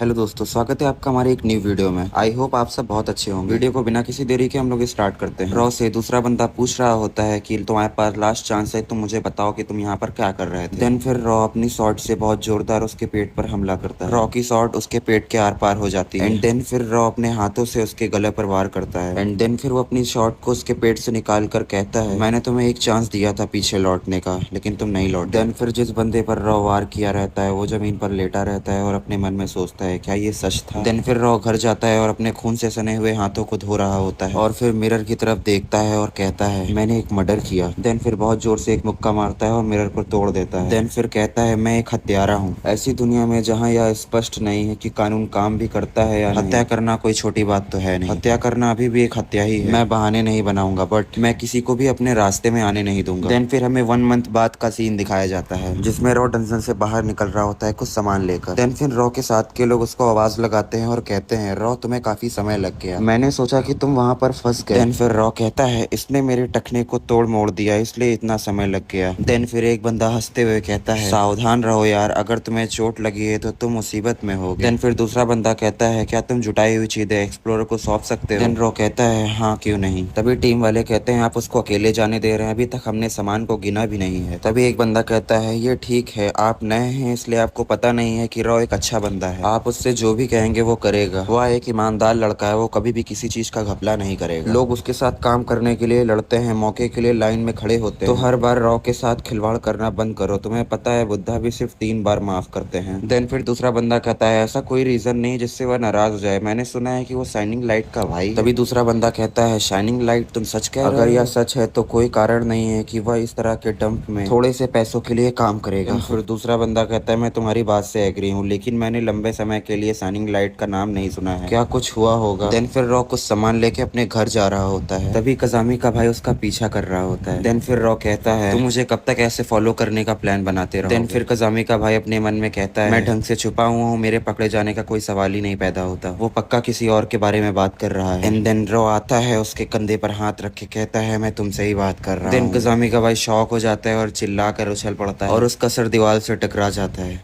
देन कजामी का भाई रॉ से कहता है आपको कैसे पता चला? देन रॉ कहता है तुम इसको छुपना बोलते हो, क्या तुम ये सब करना बंद करोगे? ये तुम्हारे लिए एक वार्निंग है, अगर तुम मेरा ऐसे ही पीछा करते रहोगे तो मैं पीछे नहीं हटूंगा। देन कजामी का भाई कहता है बस एक बार मुझे मौका देकर देखो। देन कजामी का भाई मन में सोचता है मेरा दिल भी थक गया है, शायद मुझे बस हार मान लेनी चाहिए और घर चले जाना चाहिए। देन कजामी का भाई फिर से पलट कर रॉ से कहता है हाल ही में मुझे एहसास हुआ कि मैं भी उपयोगी। देन फिर रॉ स्माइल देकर कहता है आप क्या कर सकते हैं, मुझे आप में कुछ ऐसा नहीं दिखता। देन कजामी का भाई कहता है मैं आपकी ओर से आइटम बेच सकता हूँ। देन रॉ शॉक हो जाता है और पलट कर देखता है और कहता है आपने गौर किया है ना, ये एक चांस था, मैंने आपको नोटिस किया आप कुछ बेच रहे हैं, मेरे पास कनेक्शन है और मैं जरूरत से ज्यादा पूछताछ नहीं करूंगा, मैं आपके लिए निश्चित रूप से यूजफुल हो जाऊंगा। एंड देन रॉ अपने मन में सोचता है उसके पास ताकत नहीं है लेकिन उसके पास इसके लिए पर्याप्त पैसे हैं, अगर इसी तरह से मैं अकेले बेचता रहा तो शायद कोई ना कोई एक दिन नोटिस कर ही लेगा, शायद इस आदमी के साथ मिलकर काम करना इतना बुरा भी नहीं है। रॉ उसकी तरफ देखता है और कहता है तुम? रॉ उससे कुछ कहने ही वाला होता है, तभी एक जोरदार धमाके की आवाज आती है। रॉ और कजामी का भाई शॉक हो जाता है। फिर कजामी का छोटा भाई कहता है ये तो सेफ जोन है, यहाँ पर धमाका क्यों? तभी 2 लोगों को वो बिल्डिंग के ऊपर देखता है, वो दोनों आपस में फाइट कर रहे होते हैं जिसमें से एक कजामी होता है। देन फिर जो दूसरा बंदा कजामी से फाइट कर रहा होता है वो कहता है तो तुम हो 7 स्टार, स्माइल देके कहता है हा मुझे इतनी बड़ी मछली पकड़ने की उम्मीद नहीं। देन कजामी अपने हाथों को आगे करता है और उस पर अटैक करने की कोशिश करता है। तभी दूसरा बंदा कुछ सोचता है और कहता है ओ माय गॉड तुम अपने हाथों से बहुत तेज हो, क्या हम लोग बातचीत कर सकते हैं? क्या आप यह जानने के लिए उत्सुक नहीं है कि मैं वास्तव में कौन हूँ और कहाँ से आया हूँ और मेरा मोटिव क्या है? देन कजामी कुछ सोचते हैं और कहते हैं ये सब मेरे लिए मैटर नहीं करता। देन दूसरा बंदा कहता है मैं एक फ्लैशी विलन जो एक धमाकेदार परफॉर्मेंस कर रहा है, मैंने यहाँ तक पहुँचने के लिए काफी मेहनत की है, इसलिए आप भी सहयोग करें। देन कजामी अपने हाथ को आगे करते हैं और कहते हैं मुझे ठीक लगता है, शायद मैं तुम्हें मारने के बाद तुम्हारा भरपूर सहयोग करूंगा। देन कजामी अपनी शॉर्ट को निकालते हैं। देन दूसरा बंदा भी अपने हाथ को आगे करता है और कुछ पावर जनरेट कंग्रेचुलेट करता है और कहता है मेरा मतलब है कि मैं कठोर और निश्चित रूप से एक खलनायक हूँ, लेकिन मुझे लगता है कि हमें यह करना होगा। देन कजामी अपनी स्वॉर्ड से उस पर अटैक करते हैं और दूसरा बंदा भी अपना अटैक करता है। उसका अटैक और रॉ की स्वॉर्ड आपस में मिल जाती है और एक बहुत ज्यादा धमाकेदार ब्लास्ट करती है। कजामी उस बंदे के अटैक को डिफेंस करके अपनी स्वॉर्ड लेकर आगे बढ़ते हैं। दूसरा बंदा अपनी उंगलियों से कजामी की स्वॉर्ड को रोक देता है और स्माइल कर कर कहता है हाउ स्कैरी। देन अचानक से कजामी अटैक करते हैं। देन फिर उस बंदे को एक खरोच आती है। देन दूसरा बंदा अपने ब्लेड को पोंछते हुए कहता है डुअल ब्लेड्स, हाँ मुझे एक न्यू इन्फॉर्मेशन मिली। देन कजामी कहते हैं क्या तुम्हारे लिए ये सही है? देन दूसरा बंदा स्माइल करके कहता है मुझे क्या करना चाहिए, मैं खुश हो रहा हूँ। इन दोनों की फाइट को रॉ और कजामी का छोटा भाई देख रहे होते हैं। देन फिर कजामी का भाई कजामी की तरफ भागता है। रॉ उसको रोक लेता है और कहता है तुम प्लान क्या बना रहे हो? वो कहता है चलो हम लोग को भाई की हेल्प करनी चाहिए।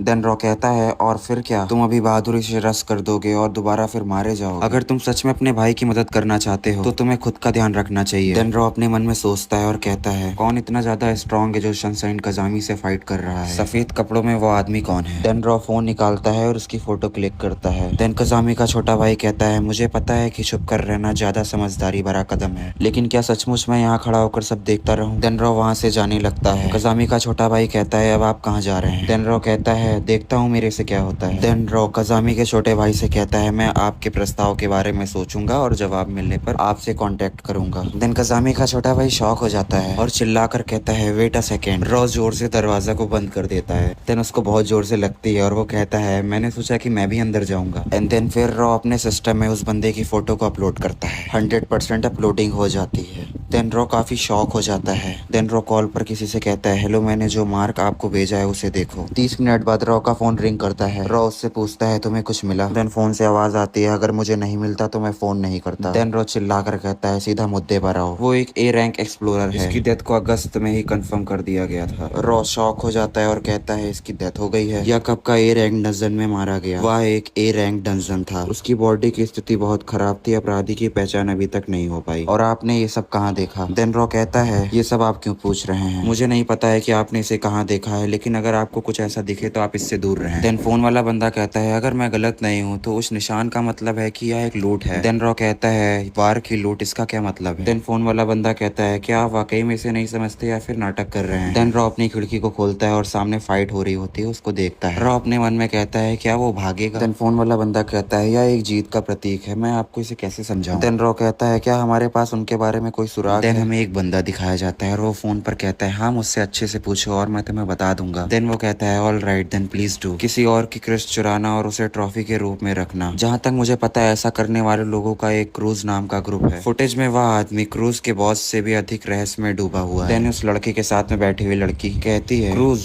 वह अजीब ग्रुप। देन दूसरा बंदा कहता है क्या तुमने इसके बारे में सुना है? नाना ने एक बार उसके बारे में बताया था। देन दूसरा बंदा कहता है मुझे लगता है यह एक इंटरनेशनल ग्रुप है, लेकिन इंपॉर्टेंट बात यह है कि वो बहुत पागल हैं लेकिन उनके पास एकता है। रॉ का फोन चल रहा होता है, उससे आवाज आती है मुझे मत बताओ कि तुम उनकी जांच करने के लिए योजना बना रहे हो। देन दूसरा बंदा कहता है ऐसा मत करो, पहले जैसा कोई नहीं है जो आपकी रक्षा करेगा। देन रॉ कहता है आप कितना जानते हैं और मुझसे झूठ मत बोलना। देन दूसरा बंदा कहता है नाना के बारे में कुछ इलाकों में बात पहले ही फैल चुकी है, शायद यह जल्द ही पब्लिक हो जाएगा। देन रॉ कहता है ये आपने कहाँ सुना? देन दूसरा बंदा कहता है मुझे माफ करना लेकिन मुझे आपको एक ही ट्रॉफी पर एटेल इकट्ठा करने की आवश्यकता है, बस इतना ही आपको हर्ट ना लगे। अगर नाना के बारे में बात फैलती है तो मैं जा रहा हूँ। देन रॉ कॉल को कट कर देता है। देन रॉ नाना की तस्वीर देखता हुआ मन में सोचता है मुझे लगता है कि कोजी हो सकता है जिसने नाना की मौत को लीक किया है।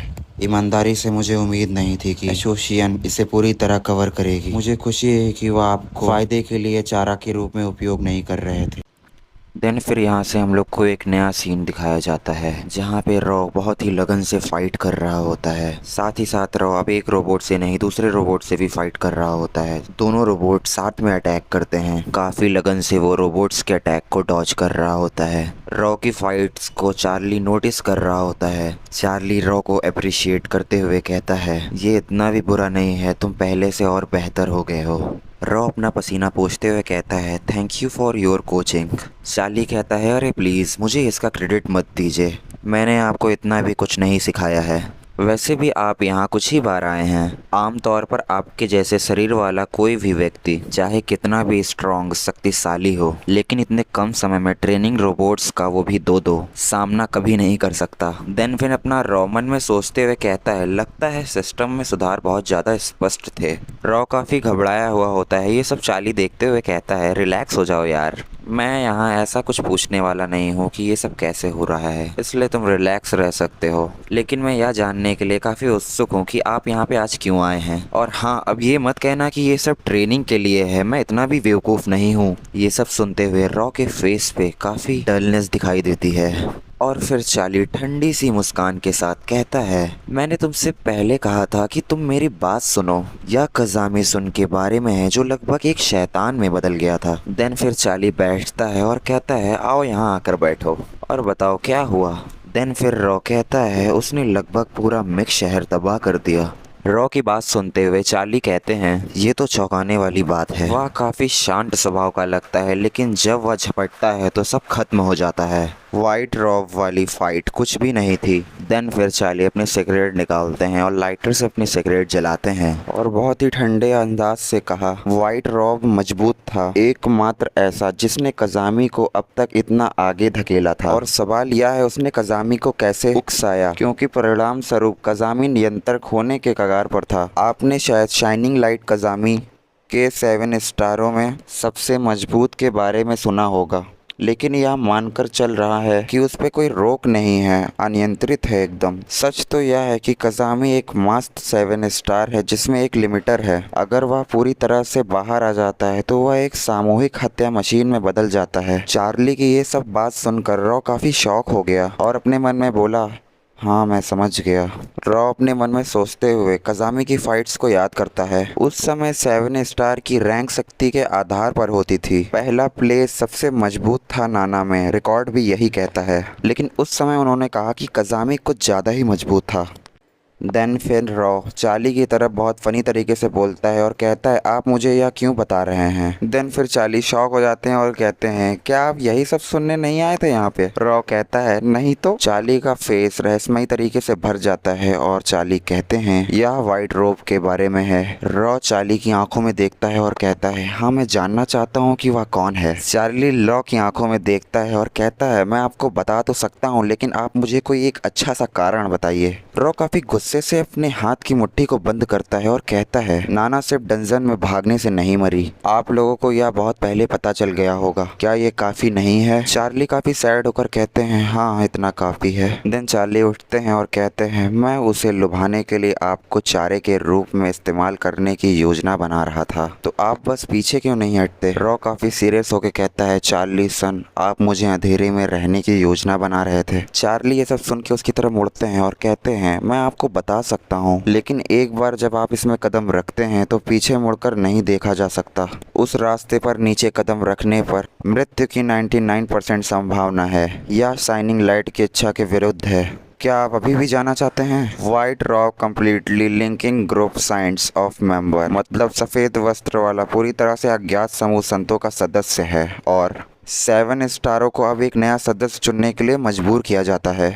चार्ली की ये सब बात सुन के रॉ काफ़ी शॉक हो जाता है। देन रॉ कहता है, क्या कोई ऐसा पंथ है जो किसी सदस्य ईश्वर की पूजा करता है। चार्ली कहते हैं, लगभग हर युग में ऐसे मूर्ख होते हैं। क्या आप में से किसी ने शाइनिंग लाइट को चुना। भले ही एक सेंट स्तर का खतरा मौजूद हो, क्या युगों के लिए इतनी जल्दी प्रतिष्ठापन ढूंढना वास्तव में आवश्यक है। रॉ गुस्से से कहता है, यही आप सभी सोचते हैं। रॉ चार्ली से कहता है, आपको क्या लगता है कि मैं बेवकूफ़ हूँ। चार्ली जवाब देता है, आप एक सिस्कान हैं, कौन जानता है कि आप कब टूट जाएंगे। मेरे लिए सिर्फ नाना 7 स्टार की शाइनिंग लाइट नहीं है, बल्कि वह मेरी छोटी बहन है। चार्ली कहता है, सही है, बस वही जो मैं अपने स्टूडेंट से उम्मीद करता था। रोकान में बहुत बेहतर। 7 स्टार हमारे देश की सबसे मजबूत ढाल है। अगर नाना की मौत देश भर में पब्लिक हो जाती है तो देश भर में हड़कंप मच जाएगा, इसलिए मुझे माफ करना। रॉ काफी एग्रेसिव मोड में कहता है, मुझे मत बताओ तुम लोग। चार्ली कहते हैं, बस यही एकमात्र रास्ता है। रॉ काफी गुस्से में कहता है, आप मुझे वैसे ही बताने जाने वाले थे, भले ही मैंने पूछा ना हो। अगर नाना की मौत पब्लिक हो जाती है तो देश भर में हड़कंप मच जाएगा, लेकिन हम इसे अब नहीं छिपा सकते, इसलिए आप उसकी जगह लेने के लिए एक नया 7 स्टार चुनने की योजना बना रहे हैं। इस तरह जहाँ तक जनता का सवाल है, योको अभी भी जीवित है और उसकी मौत के बारे में सभी खबरें झूठ के अलावा कुछ भी नहीं है। रॉ काफी एग्रेसिव मोड में गुस्से में वहाँ से निकल जाता है और कहता है, मैं अपने आप ही अच्छा प्लान बना लूंगा। तभी पीछे से चार्ली उसको आवाज लगाते हैं और चिल्ला कर कहते हैं, रॉ सीकर कॉन्टेस्ट का शेड्यूल को आगे बढ़ा दिया गया है। जाहिर है कई देशों के गठबंधन बना लिए हैं और आपको निशाना बना रहे हैं। रॉ रुकता है और पलटकर गुस्से में कहता है, आपने कभी मेरी राय सुनने का इरादा ही नहीं किया है ना, तो फिर आधा अधूरा काम छोड़ दीजिए। और रॉ वहाँ से जाने लगता है। तभी चार्ली अपने बालों पर हाथ फेरते हुए कहते हैं, मैंने तुमसे कहा था कि मुझे इस तरह की चीजों से नफरत है। तभी यहाँ पर एक सीन कट होता है और एक फॉरेस्ट का सीन दिखाया जाता है जहाँ पर रॉ खड़ा होता है। देन फिर रॉ कहता है, तो ये जगह है। रॉ वहाँ से आगे बढ़ता है और अपने मन में सोचता है और कहता है, मैं कुछ समय के लिए गिल्ड में नहीं जा सकता। सेल्फ ट्रेनिंग की कुछ अपनी सीमाएं हैं और इसके अलावा सिर्फ मेरे पास यही एक रास्ता बचा है। मैंने इस इंटेल के लिए कुछ चीजें पेड की, मुझे निराश मत करो। रॉ आगे ही बढ़ रहा होता है, तभी उसको एक डंजन दिखाई देता है। देन फिर रॉ कहता है, डेजी ट्रेडिंग कंपनी बहुत ही अनोखी और अद्भुत है, यह सोचने के लिए कि उन्होंने इस तरह के एक अद्भुत स्थान में प्रवेश द्वार मिला। देन फिर रॉ उस डंजन के अंदर कदम रखता है। उस डंजन के अंदर की चीजें काफी बदली हुई दिखती हैं। रॉ के सामने कुछ पानी भरा होता है और उसमें पत्थर तैर रहे होते हैं। रॉ जमीन से एक पत्थर को उठाता है और सामने की तरफ थ्रो करता है। उसके पत्थर को पानी में फेंकते ही एक मॉन्स्टर फिश ऊपर की तरफ आगे आती है। वो देखने में काफी डरावनी होती है। ये सब देखते हुए रॉ कहता है, जस्ट माई लक, मैं यहाँ ट्रेनिंग करने की प्लानिंग कर रहा था, लेकिन यह काम नहीं करने वाला। देन फिर रॉ आगे बढ़ता है, एक पत्थर से दूसरे पत्थर पर छलांग मारता है। तभी वो मॉन्स्टर फिश रॉ को खाने के लिए आगे बढ़ती है। रॉ अपने हाथों की मजबूती दिखाते हुए उस फिश को जोर से नीचे की ओर ढकेलता है। पहली बार मुझे इतनी परेशान करने वाली मछली मिली है, सच में कितना अनोइंग है। रॉ काफी जोर से वहां से भागता है, एक कदम से दूसरे कदम काफी तेज रफ्तार से आगे बढ़ता है। तभी एक फिश की बजाय वहां पे कई फिश वहां पे हमला करती हैं। उसमें से एक फिश रॉ की तरफ आगे बढ़ती है उसे खाने के लिए। रॉ के एक ही मुक्के से उस फिश का नक्शा बदल जाता है। देन फिर रॉ एक छोर से दूसरे छोर की ओर पहुंच जाता है और फिर वो कहता है, अच्छी बात है कि एफिबल फिश मतलब monster fish E rank dungeon में नहीं दिखाई देती, अदरवाइज वहाँ पे इन सबको हैंडल करना बहुत मुश्किल होता। अब यहाँ पे ये सब हैंडल करने के बाद रॉ के पास दूसरी मुसीबत भी आने वाली थी। रॉ खड़ा ही होता है, तभी उसके सामने पानी में से 2 मॉन्स्टर फिश निकलती है और उस फिश का आकार पहले वाली फिश से काफी डरावना और बड़ा होता है। अब रॉ के सामने 3-3 मॉन्स्टर फिश थी। रॉ काफी सस्पेंस में पहुंच जाता है और कहता है, वाह क्या ये मजाक है।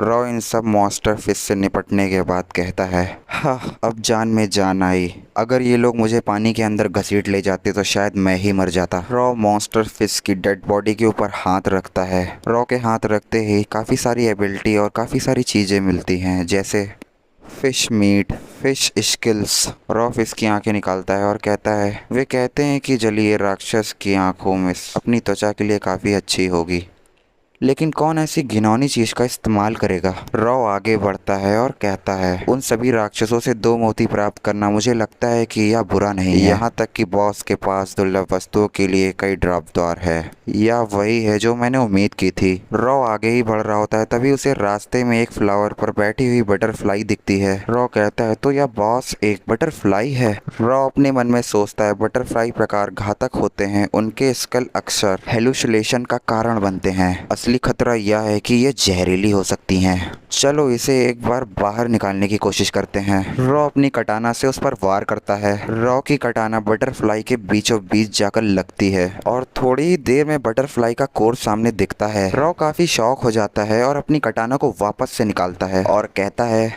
नो वे, ऐसा तो नहीं कि सिर्फ बटरफ्लाई दिखावे के लिए थी और मछलियों का झुंड असली खतरा था। रॉ अपनी तलवार को वापस से कोर की तरफ फेंकता है और कोर के टुकड़े टुकड़े हो जाते हैं। लगता है आज मेरा लकी डे है। रॉ बटरफ्लाई के ऊपर हाथ रखते हुए कहता है, अगर ये असली बॉस होती तो शायद मैं जिंदा नहीं बचता। अचानक से रॉ की आंखें बड़ी शॉक हो जाती हैं और यहाँ से सीन कटता है और हमें मॉर्निंग का सीन दिखाया जाता है जहाँ पर रॉ दौड़ रहा होता है। तभी अचानक से कोजी सन वहाँ आते हैं और रॉ को कहते हैं, हे रॉ, व्हाट्स अप, क्या चल रहा है। कोजी सन रॉ के कंधे पर हाथ रखते हैं और कहते हैं, आप दिन ब दिन मजबूत होते जा रहे हैं। मैं एक विश्वसनीय टीम की तलाश में था, इसलिए मैंने सोचा कि आपको भी इसमें इंक्लूड कर लिया जाए और इनसे मिलवाया जाए। देन अपना रॉ कहता है, अरे थैंक्स। कोजी सन कहते हैं, अरे कोई प्रॉब्लम नहीं है, मैं इनके कॉन्टैक्ट और इन्फॉर्मेशन तुम्हें बाद में देता हूँ। तभी कोजी सन रॉ से पूछते हैं, आप डंजन में बॉस की लाशें क्यों इकट्ठा कर रहे हैं। हालांकि डंजन के पैटर्न बदलने लगे थे, इसलिए कोई भी डंजन नहीं बेच रहा था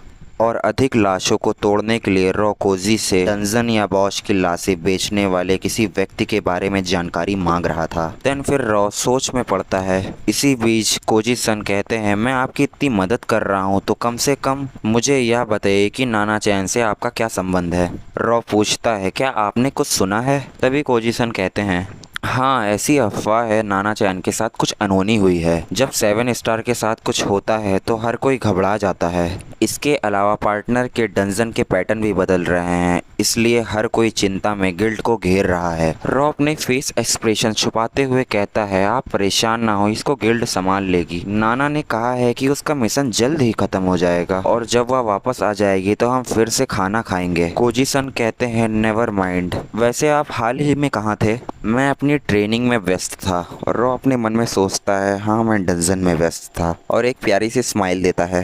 कोजी सन रॉ को थपथपाते हुए कहते हैं, समझ में आता है कि कोई आश्चर्य नहीं कि आप इतने फिट दिख रहे हैं। खैर मेरे पास अभी भी काम है, इसलिए मैं जा रहा हूँ। रॉ भी कहता है, चलिए ठीक है, फिर मिलते हैं। और वहाँ से कोजी सन चले जाते हैं। देन फिर रॉ की आंखें लाल हो जाती हैं और कहता है, रॉ, अगर मैं ज़्यादा ताकतवर होता तो मैं हिलती हुई रोशनी वापस ला सकता था। रॉ अपने घर की तरफ लौटता है और दरवाजे पर देखता है और उस दरवाजे पर कजामी का छोटा भाई बैठा होता है। वो जैसे ही रॉ को अपनी तरफ आगे हुए देखता है तो चिल्लाकर कहता है, वेलकम बैक। रॉ काफ़ी थका हुआ होता है और कहता है, क्या तुम मेरा वेट कर रहे थे। कजामी का छोटा भाई बहुत खुश होकर कहता है, हाँ, ये ज़्यादा समय नहीं था, लगभग 10 दिन। रॉ उसे देखता है और कहता है, आप सच में अमेजिंग है। रॉ अपने घर के अंदर जाता है, तभी पीछे से कजामी का भाई कहता है, क्या मैं अंदर आ सकता हूँ। रॉ काफी सैडनेस से कहता है, तुम अब घर जा सकते हो। कजामी का भाई काफी हैप्पी होकर कहता है, क्या आप मुझे अपनी टीम में शामिल कर रहे हैं। रॉ उससे कहता है, क्या तुम सभी के साथ इतना दोस्ताना व्यवहार करते हो। मैं तुम्हारे प्रस्ताव के बारे में सोच रहा था। तुम जिस जगह मेरे साथ जाना चाहते हो वह एक डंजन है। माफ करना, मुझे अस्वीकार करना होगा। मैं उतना मजबूत नहीं हूँ जितना आप सोचते हैं। अगर आपको यह समझ में नहीं आता है तो बात करने का कोई मतलब नहीं। देन कजामी का छोटा भाई कहता है, तो मुझे क्या करना चाहिए। रॉ कहता है, यह जरूरी नहीं है कि मैं एक भरोसेमंद सहयोगी हूँ। वह जो ये मायने रखता है वो यह है कि यह तुम कर सकते हो।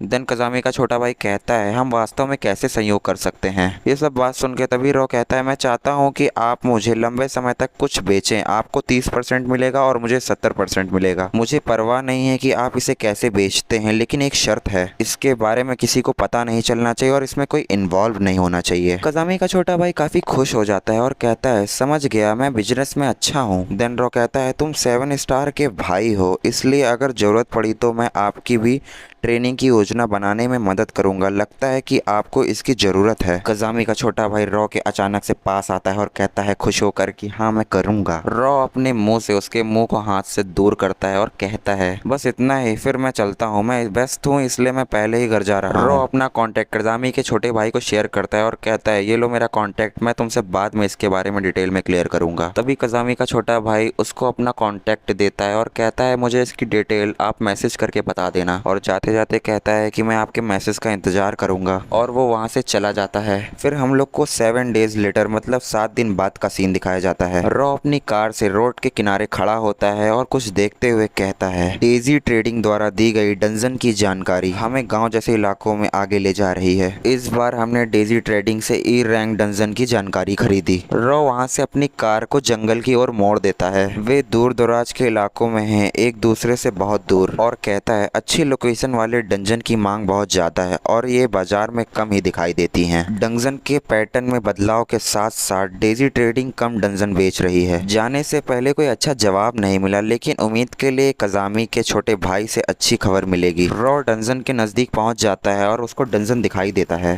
डंजन के अंदर घुसने से पहले रॉ के ऊपर स्नेक्स हमला कर देते हैं। रॉ उसको काट कर कहता है, यहाँ पे सांप क्यों हैं? जानवरों को डंजन से बचना चाहिए, इन्हें इस तरह प्रवेश द्वार पर नहीं होना चाहिए। रॉ काफी शॉक हो जाता है, उसके शरीर पर पसीने आने लगते हैं और कहता है मन में, अगर यह डंजन के पैटर्न में बदलाव के कारण है तो हम मुसीबत में हैं, हमें जल्दी करनी चाहिए। रॉ डंजन के अंदर एंट्री करता है और उस डंजन के अंदर का सीन ही अलग होता है। चारों तरफ पेड़ पौधे और पत्तियां, हरा भरा आसमान, एकदम फॉरेस्ट वाली जगह थी। रॉ आगे बढ़ते हुए अपने मन में सोचता हुआ कहता है, इसके अंदर की दृश्य मतलब इसके अंदर की दुनिया हमारी दुनिया के समान है, लेकिन यहाँ पर टाइम मतलब समय बहुत अलग लगता है बाहर की दुनिया से। वो अपने मन में ये सब बातें सोच ही रहा होता है, तभी उसके ऊपर पीछे से कोई हमला करता है। रॉ पीछे पलट कर देखता है तो 2 सांप पीछे उसको घेरे हुए होते हैं। रॉ अपनी शॉर्ट से मतलब अपनी कटाना से उसको बीच से काट देता है और एक हाथ से दूसरे सांप को पकड़कर निचोड़ देता है। तभी वहाँ पर काफी सारे सांप मतलब स्नेक्स वहाँ पर आ जाते हैं। रॉ वहाँ से पीछे मुड़ता है और भागता है, अपने मन में सोचते हुए कहता है, स्नेक मॉन्स्टर की संख्या बढ़ती जा रही है, मैं यहाँ पर फंस गया हूँ। रॉ भागते भागते रुकता है और पीछे मुड़कर देखता है और कहता है, ऐसा लगता है कि ये मेरी सीमा से बाहर है, मतलब मेरे से आउट ऑफ रेंज है। रॉ आगे बढ़ता है और कहता है, हमने बहुत सारी अच्छी सामग्री बर्बाद कर दी। रॉ आगे ही बढ़ रहा होता है, तभी वो सामने किसी को देखता है, काफी हैरान हो जाता है और पसीना आता है उसको थोड़ा सा। मन में कहता है, ये तो मानव मतलब इंसान जैसा दिखने वाला राक्षस है, वो इस ई रैंक डंजन में क्या कर रहा है? इंसान जैसे दिखने वाले मॉन्स्टर्स बहुत ही कम दिखाई देते हैं। जब से खजाने की जगह दिखाई दी है तब से 100 से कम की पुष्टि हो पाई है। पुष्टि होने वाले के इतने कम होने का एक और कारण है, ऐसा भी है कि जिसने भी मानव जैसा कुछ देखा है वह मर गया है।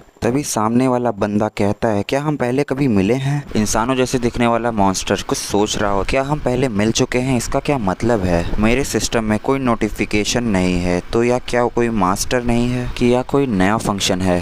रॉ मन में सोचता है। देन फिर रॉ अपने फ्लैशबैक में जाता है और कुछ सोचता है, मैंने नाना से उन राक्षसों के बारे में सुना है जो जबरदस्ती सवाल पूछते हैं। आंसर के बेस पर राक्षसों की ताकत निर्धारित की जाती है। यदि आप गलत आंसर देते हैं तो यह मजबूर हो जाता है, यदि आप सही आंसर देते हैं तो यह कमजोर हो जाता है। तभी सीन कट होता है और वो मॉन्स्टर कहता है, व्हाटएवर, और वो अपनी किताब को खोलता है। उसके पीछे 4 फिल्म आती हैं और कहता है, मैं इन 4 मूवियों को देखना चाहता हूँ, लेकिन मैं केवल एक ही चुन सकता हूँ। देन वो रॉ से कहता है, तुमको क्या लगता है कौन सी मूवी बेस्ट होगी? ये सब सुनने के बाद रॉ अपने मन में सोचता है, ये कर क्या रहा है? ऐसा तो लगता नहीं कि वो हमला करने की सोच रहा है और मुझे इसका बैरोमीटर भी नहीं दिख रहा। मैं मुश्किल से एक एरिया डंजन के बॉस को साफ कर सकता हूँ, या ऐसा प्रतीत नहीं जिसे मैं हरा सकता हूँ। मुझे क्या करना चाहिए? क्या मुझे अलोंग खेलना चाहिए? देन रॉ उस बंदे से कहता है, क्यों ना इन्हें सब देख लिया जाए। देन मास्टरमैन कहता है, कुछ अच्छी चीज़ों का मजा धीरे धीरे लेना चाहिए। ये सब सुनने के बाद रॉ कहता है, वैसे तुम्हें किस प्रकार की फिल्में पसंद हैं? देन मास्टरमैन काफ़ी हैप्पी होकर बोलता है, मुझे सब कुछ पसंद है। रॉ सामने वाले बंदे से पूछता है,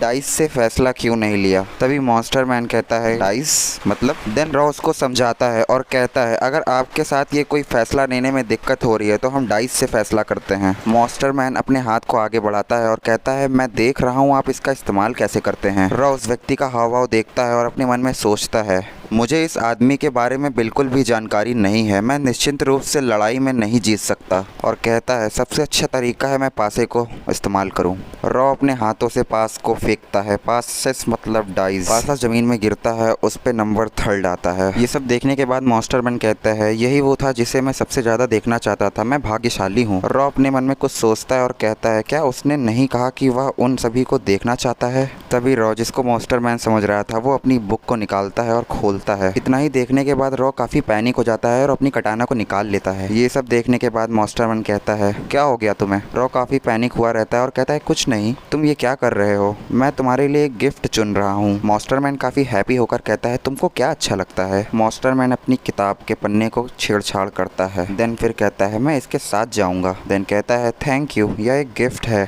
और वो अपनी किताब से उस पन्ने को फाड़कर ऊपर की तरफ फेंकता है और वो पेज एक गिफ्ट में कन्वर्ट हो जाता है। इतना होने के बाद मास्टर बंदा कहता है, हाँ अच्छे इंसान भी हैं, लेकिन वह इस पर विश्वास नहीं करते हैं। देन फिर वो एक पोर्टल खोलता है और वहाँ से जाने लगता है। वो कहता है, I hope can we meet again, हम दोबारा मिलेंगे। रॉ काफी पैनिक होकर कहता है एक राक्षस जो मनुष्य को गिफ्ट देता है, और वो बंदा वहाँ से गायब हो जाता है। वो गिफ्ट एक वेस्ट वॉच होती है। रॉ जैसे ही उसको हाथ लगाता है तभी उसकी एबिलिटी उसके सामने दिखाई देती है। इसे पहनने और इसे घुमाने के बाद आप अपनी स्थिति की जांच कर सकते हैं।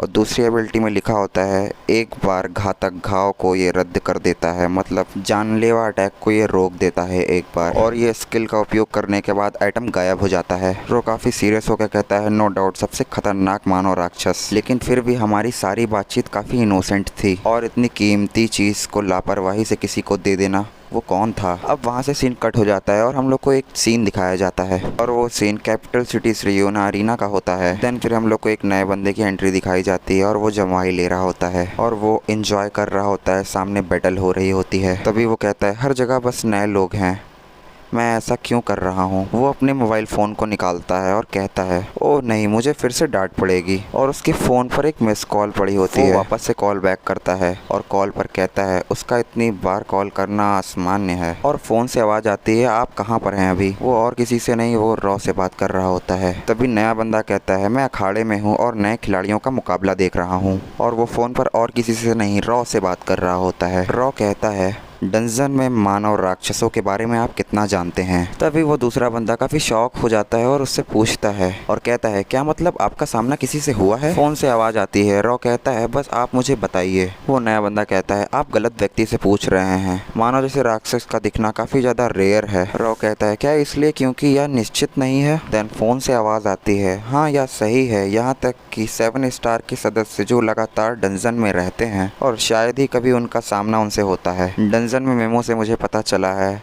हाई मॉडल्स की खोज के बारे में कोई जानकारी नहीं है। मेमो में डंजन में गिराई गई अत्यंत रेयर आइटम है जिनमें डंजन के बारे में विशुद्ध जानकारी होती है। लिखी गई जानकारी 100% सत्य है और ठीक वही है जो मानवता सबसे ज़्यादा अधिक चाहती है। रॉ उससे कहता है आज मुझे जो मानव रूपी प्राणी मिला वो काफ़ी दोस्ती वाला लग रहा था और काफ़ी इनोसेंट भी था और उसमें काफ़ी रेयर शक्तियाँ थी। अब तुम ये मत बोलना कि तुमने उसे मार दिया। क्या यह कोई समस्या है? अगर मेरी भविष्यवाणी सही है तो आप रेटाइस से मिले। रॉ कहता है रेटाइस मतलब क्या? हाँ, एक रहस्यमयी मानव जैसा प्राणी जिसका प्रोफाइल प्रदर्शित नहीं होता। प्रदर्शित मतलब इसका कोई प्रोफाइल नहीं होता, इसलिए कोई इसका नाम नहीं जानता। लेकिन जब आप इससे मिलते हैं तो आपको यह रेयर चीज़ें देता है। और ये किसी व्यक्ति को 5 साल पहले मिला था। उसे एक ऐसी वस्तु मिली जो 3 सेकंड के लिए समय रोक सकती है। देन रॉ फोन पर कहता है तो उसकी जानकारी सार्वजनिक नहीं करनी चाहिए, मतलब सबके सामने नहीं आनी चाहिए। नया बंदा कहता है डेट्स हाँ ऐसा ही कुछ। रॉ कहता है क्या हुआ? तभी वो खिलाड़ियों की तरफ देख कर कहता है ये नए खिलाड़ी बेवकूफ़ हो रहे हैं। मुझे सच में समझ नहीं आ रहा कि वे क्या सोच रहे हैं। वे चैन जैसे महत्वपूर्ण मामले को इस तरह से क्यों संभालेंगे। एक्सप्लोरर्स प्रतियोगिता के पार्टिसिपेटर्स। देन फोन से आवाज़ आती है क्या आप इसके बारे में जानते हैं? हाँ मैं जानता हूँ। इस शो को कौन होस्ट कर रहा है? रॉ बात करते करते उस वॉच की निडल को घुमाता है। तभी उसके सामने कुछ जानकारी खुलकर आती है। वो जैसे निडल को घुमाता है उसके सामने उसका पूरा बेवड़ा निकल कर आ जाता है। उसमें लिखा रहता है नाम लोवे, एज 21, जेंडर मेल, रैंक 37 और भी बहुत सारी चीज़ें। रॉ कहता है इसकी डिस्प्ले काफ़ी स्टैंडर्ड्स लग रही है, जैसे कोई गेम हो। फ़ोन से आवाज़ आती है कौन जानता है उन्होंने मुझे सुरक्षा बनाए रखने के लिए कहा, भले ही 7 स्टार सदस्य यहाँ है। रॉ कहता है 7 स्टार? क्या वे सभी यहाँ पर हैं? नहीं, यहाँ पे सिर्फ अमीसो नॉर्थ कैलो फिसल है बस। फिशेल गुस्से से फटने वाला है। अच्छा हाँ, अगर मुझे भी ऐसे कमज़ोरों में से कोई चुनने को कहा जाए तो मैं भी ऐसे ही महसूस करूँगा। उफ क्या मुसीबत है, मैं फिशल को फटने से पहले ही रोक लूँगा। देन फिर वो बनाया बंदा फ़ोन को कट करता है और कहता है अरे मैं उसे बताना भूल गया। रीटेस्ट की जानकारी प्रसारित न होने का कारण यह है कि अगर लोग गलत समझेंगे तो यह परेशानी का सब्र होगा। कोई नहीं, शायद ठीक है। अब यहाँ पे सीन को कट करके दिखाया जाता है और वो सीन एक्सप्लोरर एसोसिएशन हेडक्वार्टर का होता है और वहाँ पे चार्ली फ़ोन पर बात कर रहे होते हैं और कहते हैं समझ गया, मैं इसके बाद भेज दूंगा, मुझे काम है इसलिए मैं अभी फ़ोन रखता हूँ। देन चार्ली कहते हैं हे एजेंट, अरे आपका काम अभी पूरा नहीं हुआ। तभी हम लोग को एक नया कैरेक्टर दिखाया जाता है जिसका नाम योगासाकी काई एक्सप्लोरर एसोसिएशन के चेयरमैन होते हैं और वो कहते हैं क्या आप थोड़ा भी इंतज़ार नहीं कर सकते क्या चार्ली? चार्ली कहते हैं क्या मतलब थोड़ा सा? आपको मुझे कॉल किए हुए 2 घंटे हो गए हैं। और चार्ली कहते हैं फिशल जो हमेशा देर से आता है, निश्चित रूप से उसके लिए काफी आसान है। तभी पीछे से फिसल कहता है, क्या आपने सुना नहीं, मुझे देर हो गई क्योंकि मैं बिजनेस में काफी उलझा हुआ था। चार्ली अपने कान में उंगली डालते हुए कहते हैं, अरे मैं आपकी आवाज सुन नहीं पा रहा हूं। तभी चेयरमैन कहते हैं, मुझे 2 बातें पूछनी है। सबसे पहले फिसल जितने भी सिलेक्टेड व्यक्ति हैं उनको ट्रेन करेंगे, और चार्ली मैं चाहता हूँ कि आप कुछ इन्वेस्टिगेट करें। दोनों लोग अपने अपने कामों से वासी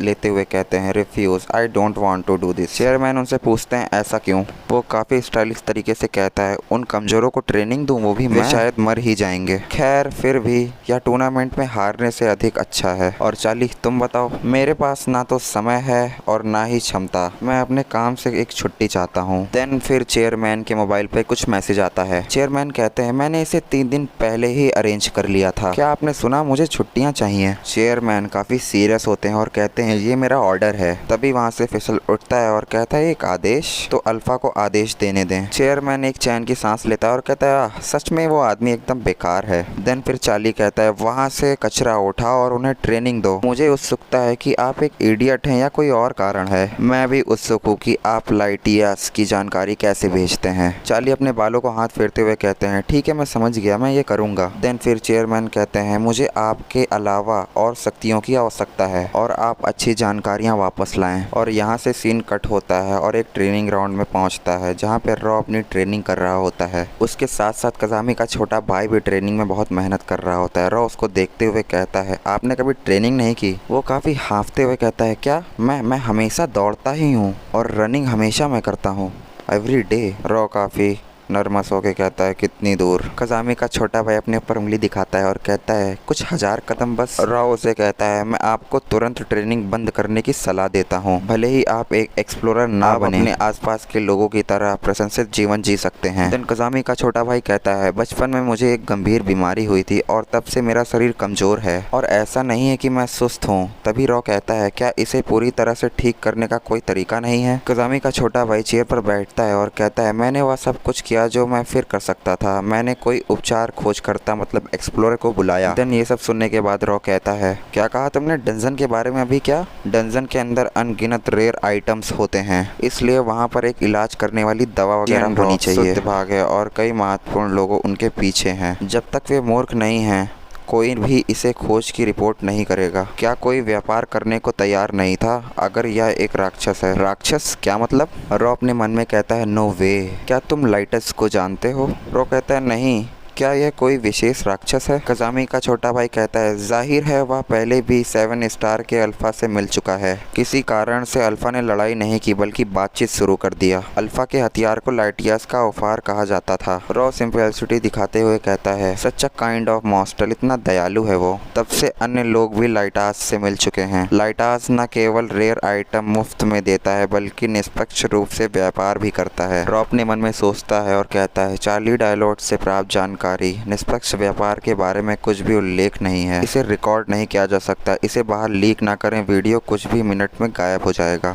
ये सब स्क्रीन पर दिखाया जाता है। रॉ इसको मन में सोच रहा होता है और ये भी कहता है, क्या इसे रिकॉर्ड नहीं किया जा सकता या उन्होंने जानबूझकर मैप से छिपाया? और जो मैंने यूलू से सुना वह अब इतना स्पष्ट नहीं है। कज़ामी का छोटा भाई कहता है, तुम क्या सोच रहे हो? देन रॉ कहता है, नथिंग रियली, ऐसा कुछ नहीं है। देन रॉ कज़ामी के छोटे भाई से कहता है, अगर आपको कोई दिक्कत ना हो तो आप मुझे एक समय के लिए अपना विला उधार दे सकते हैं। कज़ामी का छोटा भाई कहता है, ज़रूर, इसका उपयोग आप चाहे जैसे करें। रॉ वहाँ से जाने लगता है। तभी कज़ामी का छोटा भाई कहता है, आप ट्रेनिंग को अलोन छोड़ के जा रहे हैं? रॉ कहता है, हाँ, और अपने मन में सोचता है, मोस्ट कॉम्बैक्ट रेस्क्यूअर्स एसोसिएशन के गिल्ड से। मैं एसोसिएशन का कोई कर्ज नहीं लेना चाहता है या कहीं और नहीं जाना चाहता, लेकिन उन्हें खरीदना हो सकता है। रॉ वहाँ से जाता हुआ दिखाई देता है और वो कहता है, मैंने नाना की चीज़ों को जितना हो सके छूना नहीं चाहता। देन फिर हम लोग को आधे महीने बाद का सीन दिखाया जाता है। रॉ अपने रूम की ओर जा ही रहा होता है, तभी उसके गेट के पास कुछ पत्थर पड़े हुए दिखाई देते हैं। रॉ काफी शॉक हो जाता है और वो रूम के अंदर आगे कदम रखता है।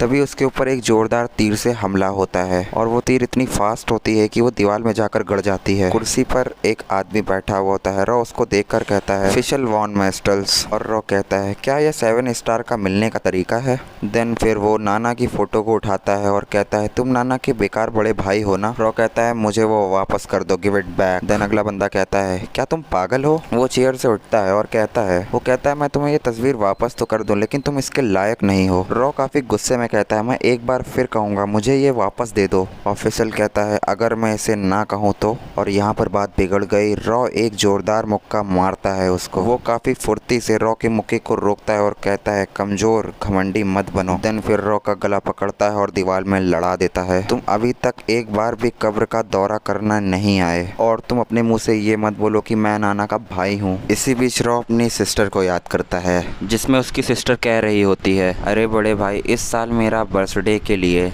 चलो इसे घर पर एक साथ बिताते हैं, सिर्फ हम दोनों। फिसल रॉ की गर्दन को जोर से दबाए हुए होता है।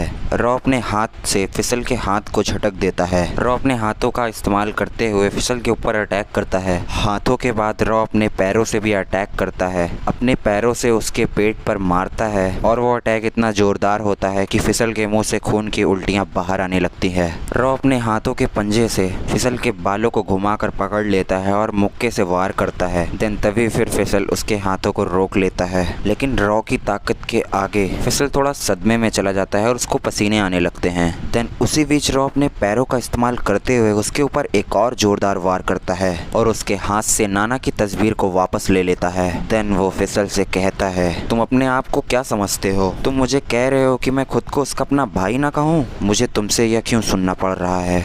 और गुस्से में कहता है, इस घर से बाहर निकल जाओ।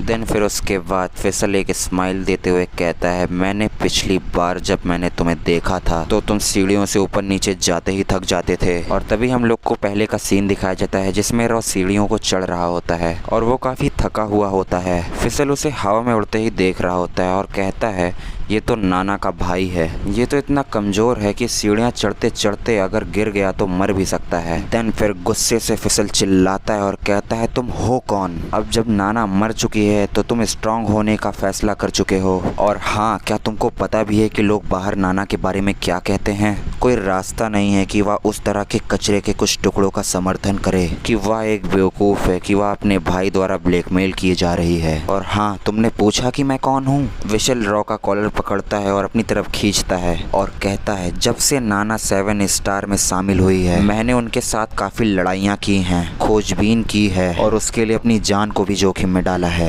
जब से वह 7 स्टार में शामिल हुई है मैंने जो भी कहा वो कहने का अधिकार अर्जित कर लिया है। मैं हमेशा उसके साथ था, उस एक दिन को छोड़कर। उस दिन मैं वहाँ नहीं था। विशल नाना की फोटो उसकी तरफ देखता है और कहता है, और अगर उस दिन मैं वहाँ होता तो शायद नाना नहीं मरती, मुझे उसकी रक्षा करनी चाहिए थी। और गुस्से में अपने दांतों को पीस कर कहता है, उस दिन ऐसा ही क्यों, मैं उस दिन ही क्यों नहीं था बस। देन फिर अपना रॉ विशल से कहता है, तुम क्यों नहीं थे उसके साथ उस दिन? रॉ की बातों का कामली जवाब देते हुए फिसल कहता है, नाना अक्सर कहा करती थी कि उसका बड़ा भाई उसके लिए दुनिया का सबसे दयालु व्यक्ति है। लगता है उसे पता नहीं था कि तुम इतने ठंडे हो। रॉ उसकी बातों का जवाब देता है और कहता है, तुम्हें हमारे भाई बहन के रिश्तों के बीच टांग अड़ाने का कोई हक नहीं है। बताओ तुम उस दिन वहाँ पर क्यों नहीं थे? अगर तुम्हें नहीं बताना है तो यहाँ से चले जाओ। फिसल रॉ की बातों का जवाब देता है, तुम्हें बताने का मुझे कोई ज़रूरत नहीं है। क्या तुम नाना का बदला लोगे या कुछ और? रॉ वहाँ से उठता है और कहता है, मुझे विश्वास नहीं है कि नाना ने खुद को बलिदान कर दिया है। फिसल थोड़ा सा शॉक होता है और कहता है, अभी तुमने क्या कहा? नाना के पास एक वस्तु थी जिसके वह कालकोठरी मतलब डंजन से तुरंत बच निकल सकती थी। देन फिसल कहता है, नाना उसका इस्तेमाल नहीं करेगी। रॉ स्माइल देते हुए कहता है, इसका इस्तेमाल नहीं करेगा या नहीं कर सकते, कौन सा? तुम किसी से भी बेहतर जानते हो कि जबरन भागने वाले विशेष आइटमों में ऐसी सख्त शर्तें नहीं होती। किसी ने इसे बनाया इसलिए वह इसका इस्तेमाल नहीं कर सकी। देन फिर अपना रॉ कहता है, नाना के व्यक्तिगत आधार पर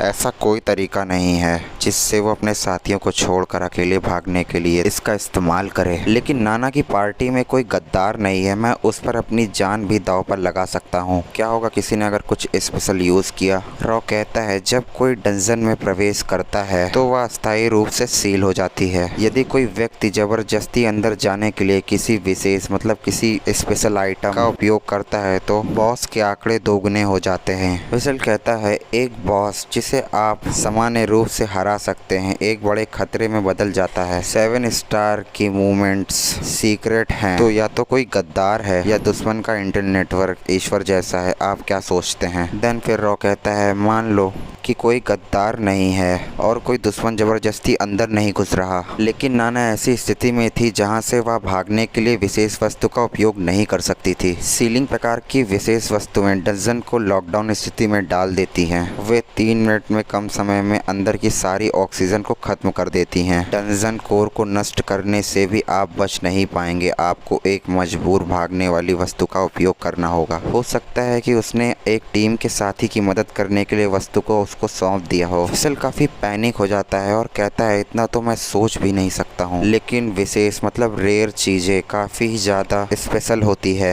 रॉस की तरफ देखता है तो कहता है सो व्हाट, 7 स्टार के सदस्य के जीवन की तुलना में कुछ भी नहीं है। उस दिन मुझे नाना के साथ जाना था, लेकिन फिर मुझे एक संकेत मिला और यह सिग्नल सीर्क पीटल के कमजोर व्यक्ति के बेटे का था, जिसका ए रैंक डंजन में प्रवेश करने का कोई काम नहीं था। मैंने उसके बाद इंक्वायरी की, लेकिन अधिकार के दुरुपयोग के अलावा उस माता पिता और बच्चे के बारे में कोई नहीं आया। मैंने संभावना पर विचार किया कि नाना को फंसाया गया था और किसी ने किसी और को फंसाया था, लेकिन कोई सबूत नहीं है। मैं कितना भी छानबीन कर लूं, मेरे हाथ कुछ नहीं आता। तुम्हारे बारे में क्या? तुम कैसे यकीन से कह सकते हो कि नाना युद्ध में मारी नहीं गई? देन रॉ कहता है उसने मुझसे वादा किया था कि वो जरूर वापस आएगी मेरे जीवन में। देन फिसल कहता है आई थिंक मैं समझ चुका हूँ कि नाना तुम्हारी इतनी केयर क्यों करती थी। फिसल अपनी शॉर्ट को उठाता है और कहता है ये तलवार नाना की है, इसे नाना यूज करती थी। हमेशा वो 2 तलवार को कैरी करती थी। एक डंजन के अंदर है, इसलिए मैं तुम्हें ये दे दूंगा। मैं इसे तुम्हें वापस कर रहा हूँ। रॉ शॉर्ट को लेता है और कहता है थैंक्स, और वो काफी निराश होता है और कहता है मैं बस इतना ही कर सकता हूँ। तभी रॉ कहता है क्या बाकी के लोग इस तलवार को बाहर निकालने के लिए सहमत हुए?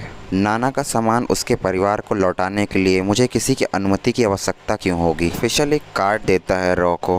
रॉ कहता है ये क्या है? फिसल कहता है मुझे नहीं पता कि तुम क्या प्लान कर रहे हो, लेकिन भले ही तुम नाना की मौत के पीछे की सच्चाई को उजागर करने की कोशिश करो, अपनी वर्तमान ताकत के साथ तुम शुरुआती बिंदु तक भी नहीं पहुंच पाओगे। मैं पहले कोशिश नहीं कर रहा था, ये मत सोचो कि तुम जीत गए या कुछ और। देन रॉ कहता है गॉट इट, और अपने मन में सोचता है अगर वह गंभीर होता तो एक ही बार में जमीन पर होता। विसल कहता है जब तक तुम समझते अभी लड़ाकू संसाधनों की भारी एक अधिकार है, मुझे नाना के स्थान पर तुम्हारी देखभाल करनी है। रॉ अपने मन में सोचता है और कहता है कि मैं कुछ तलवारबाजी सीखना चाहूंगा। रॉ उसके कॉन्टैक्ट कार्ड की तरफ देखता है और मन में सोचता है, कहता है I should thank Fishel for that. Fishel अपनी कैप को जमीन से उठाकर कहता है नाना की सफलता का फैसला हो गया है। रॉ काफी एग्रेसिव मोड में कहता है वो कौन है? तभी यहाँ से एक सीन कट होता है जहाँ पे रॉ को दिखाया जाता है वो एक कैफे में बैठा होता है। इसी बीच कजामी का छोटा भाई आता है और कहता है मुझे माफ कीजिएगा, मैं एक अजीब आदमी के चक्कर में पड़ गया था और देर हो गई। देन रॉ कहता है इसकी चिंता मत करो, मैं अभी खुद यहाँ आया हूँ। कजामी का छोटा भाई हाँफते हुए कहता है हाँ लगता है आज किस्मत हमारे साथ है। रॉ उससे पूछता है क्यों, क्या हुआ? एक आदमी अकोकाओ स्ट्रीट पर लोगों पर चाकू से हमला कर रहा था। सौभाग्य से किसी की जान खतरे में नहीं थी, लेकिन पीड़ित ने पहले भी अमानसी स्ट्रीट पर जानबूझकर किसी को मारा था और फिर चाकू लेकर सीधे ओकाकाओ स्ट्रीट पर चला गया। कजामी का छोटा भाई कहता है आप बिल्कुल भी हैरान नहीं लग रहे। कॉफी की एक सिप पीते हुए कहता है जब तक डंजन मौजूद है अजीब लोग आपको दिखते रहेंगे। कजामी का छोटा भाई कहता है हाँ, चाहे वह एक एक्सप्लोरर हो या एक साधारण व्यक्ति, जीवन कठिन है।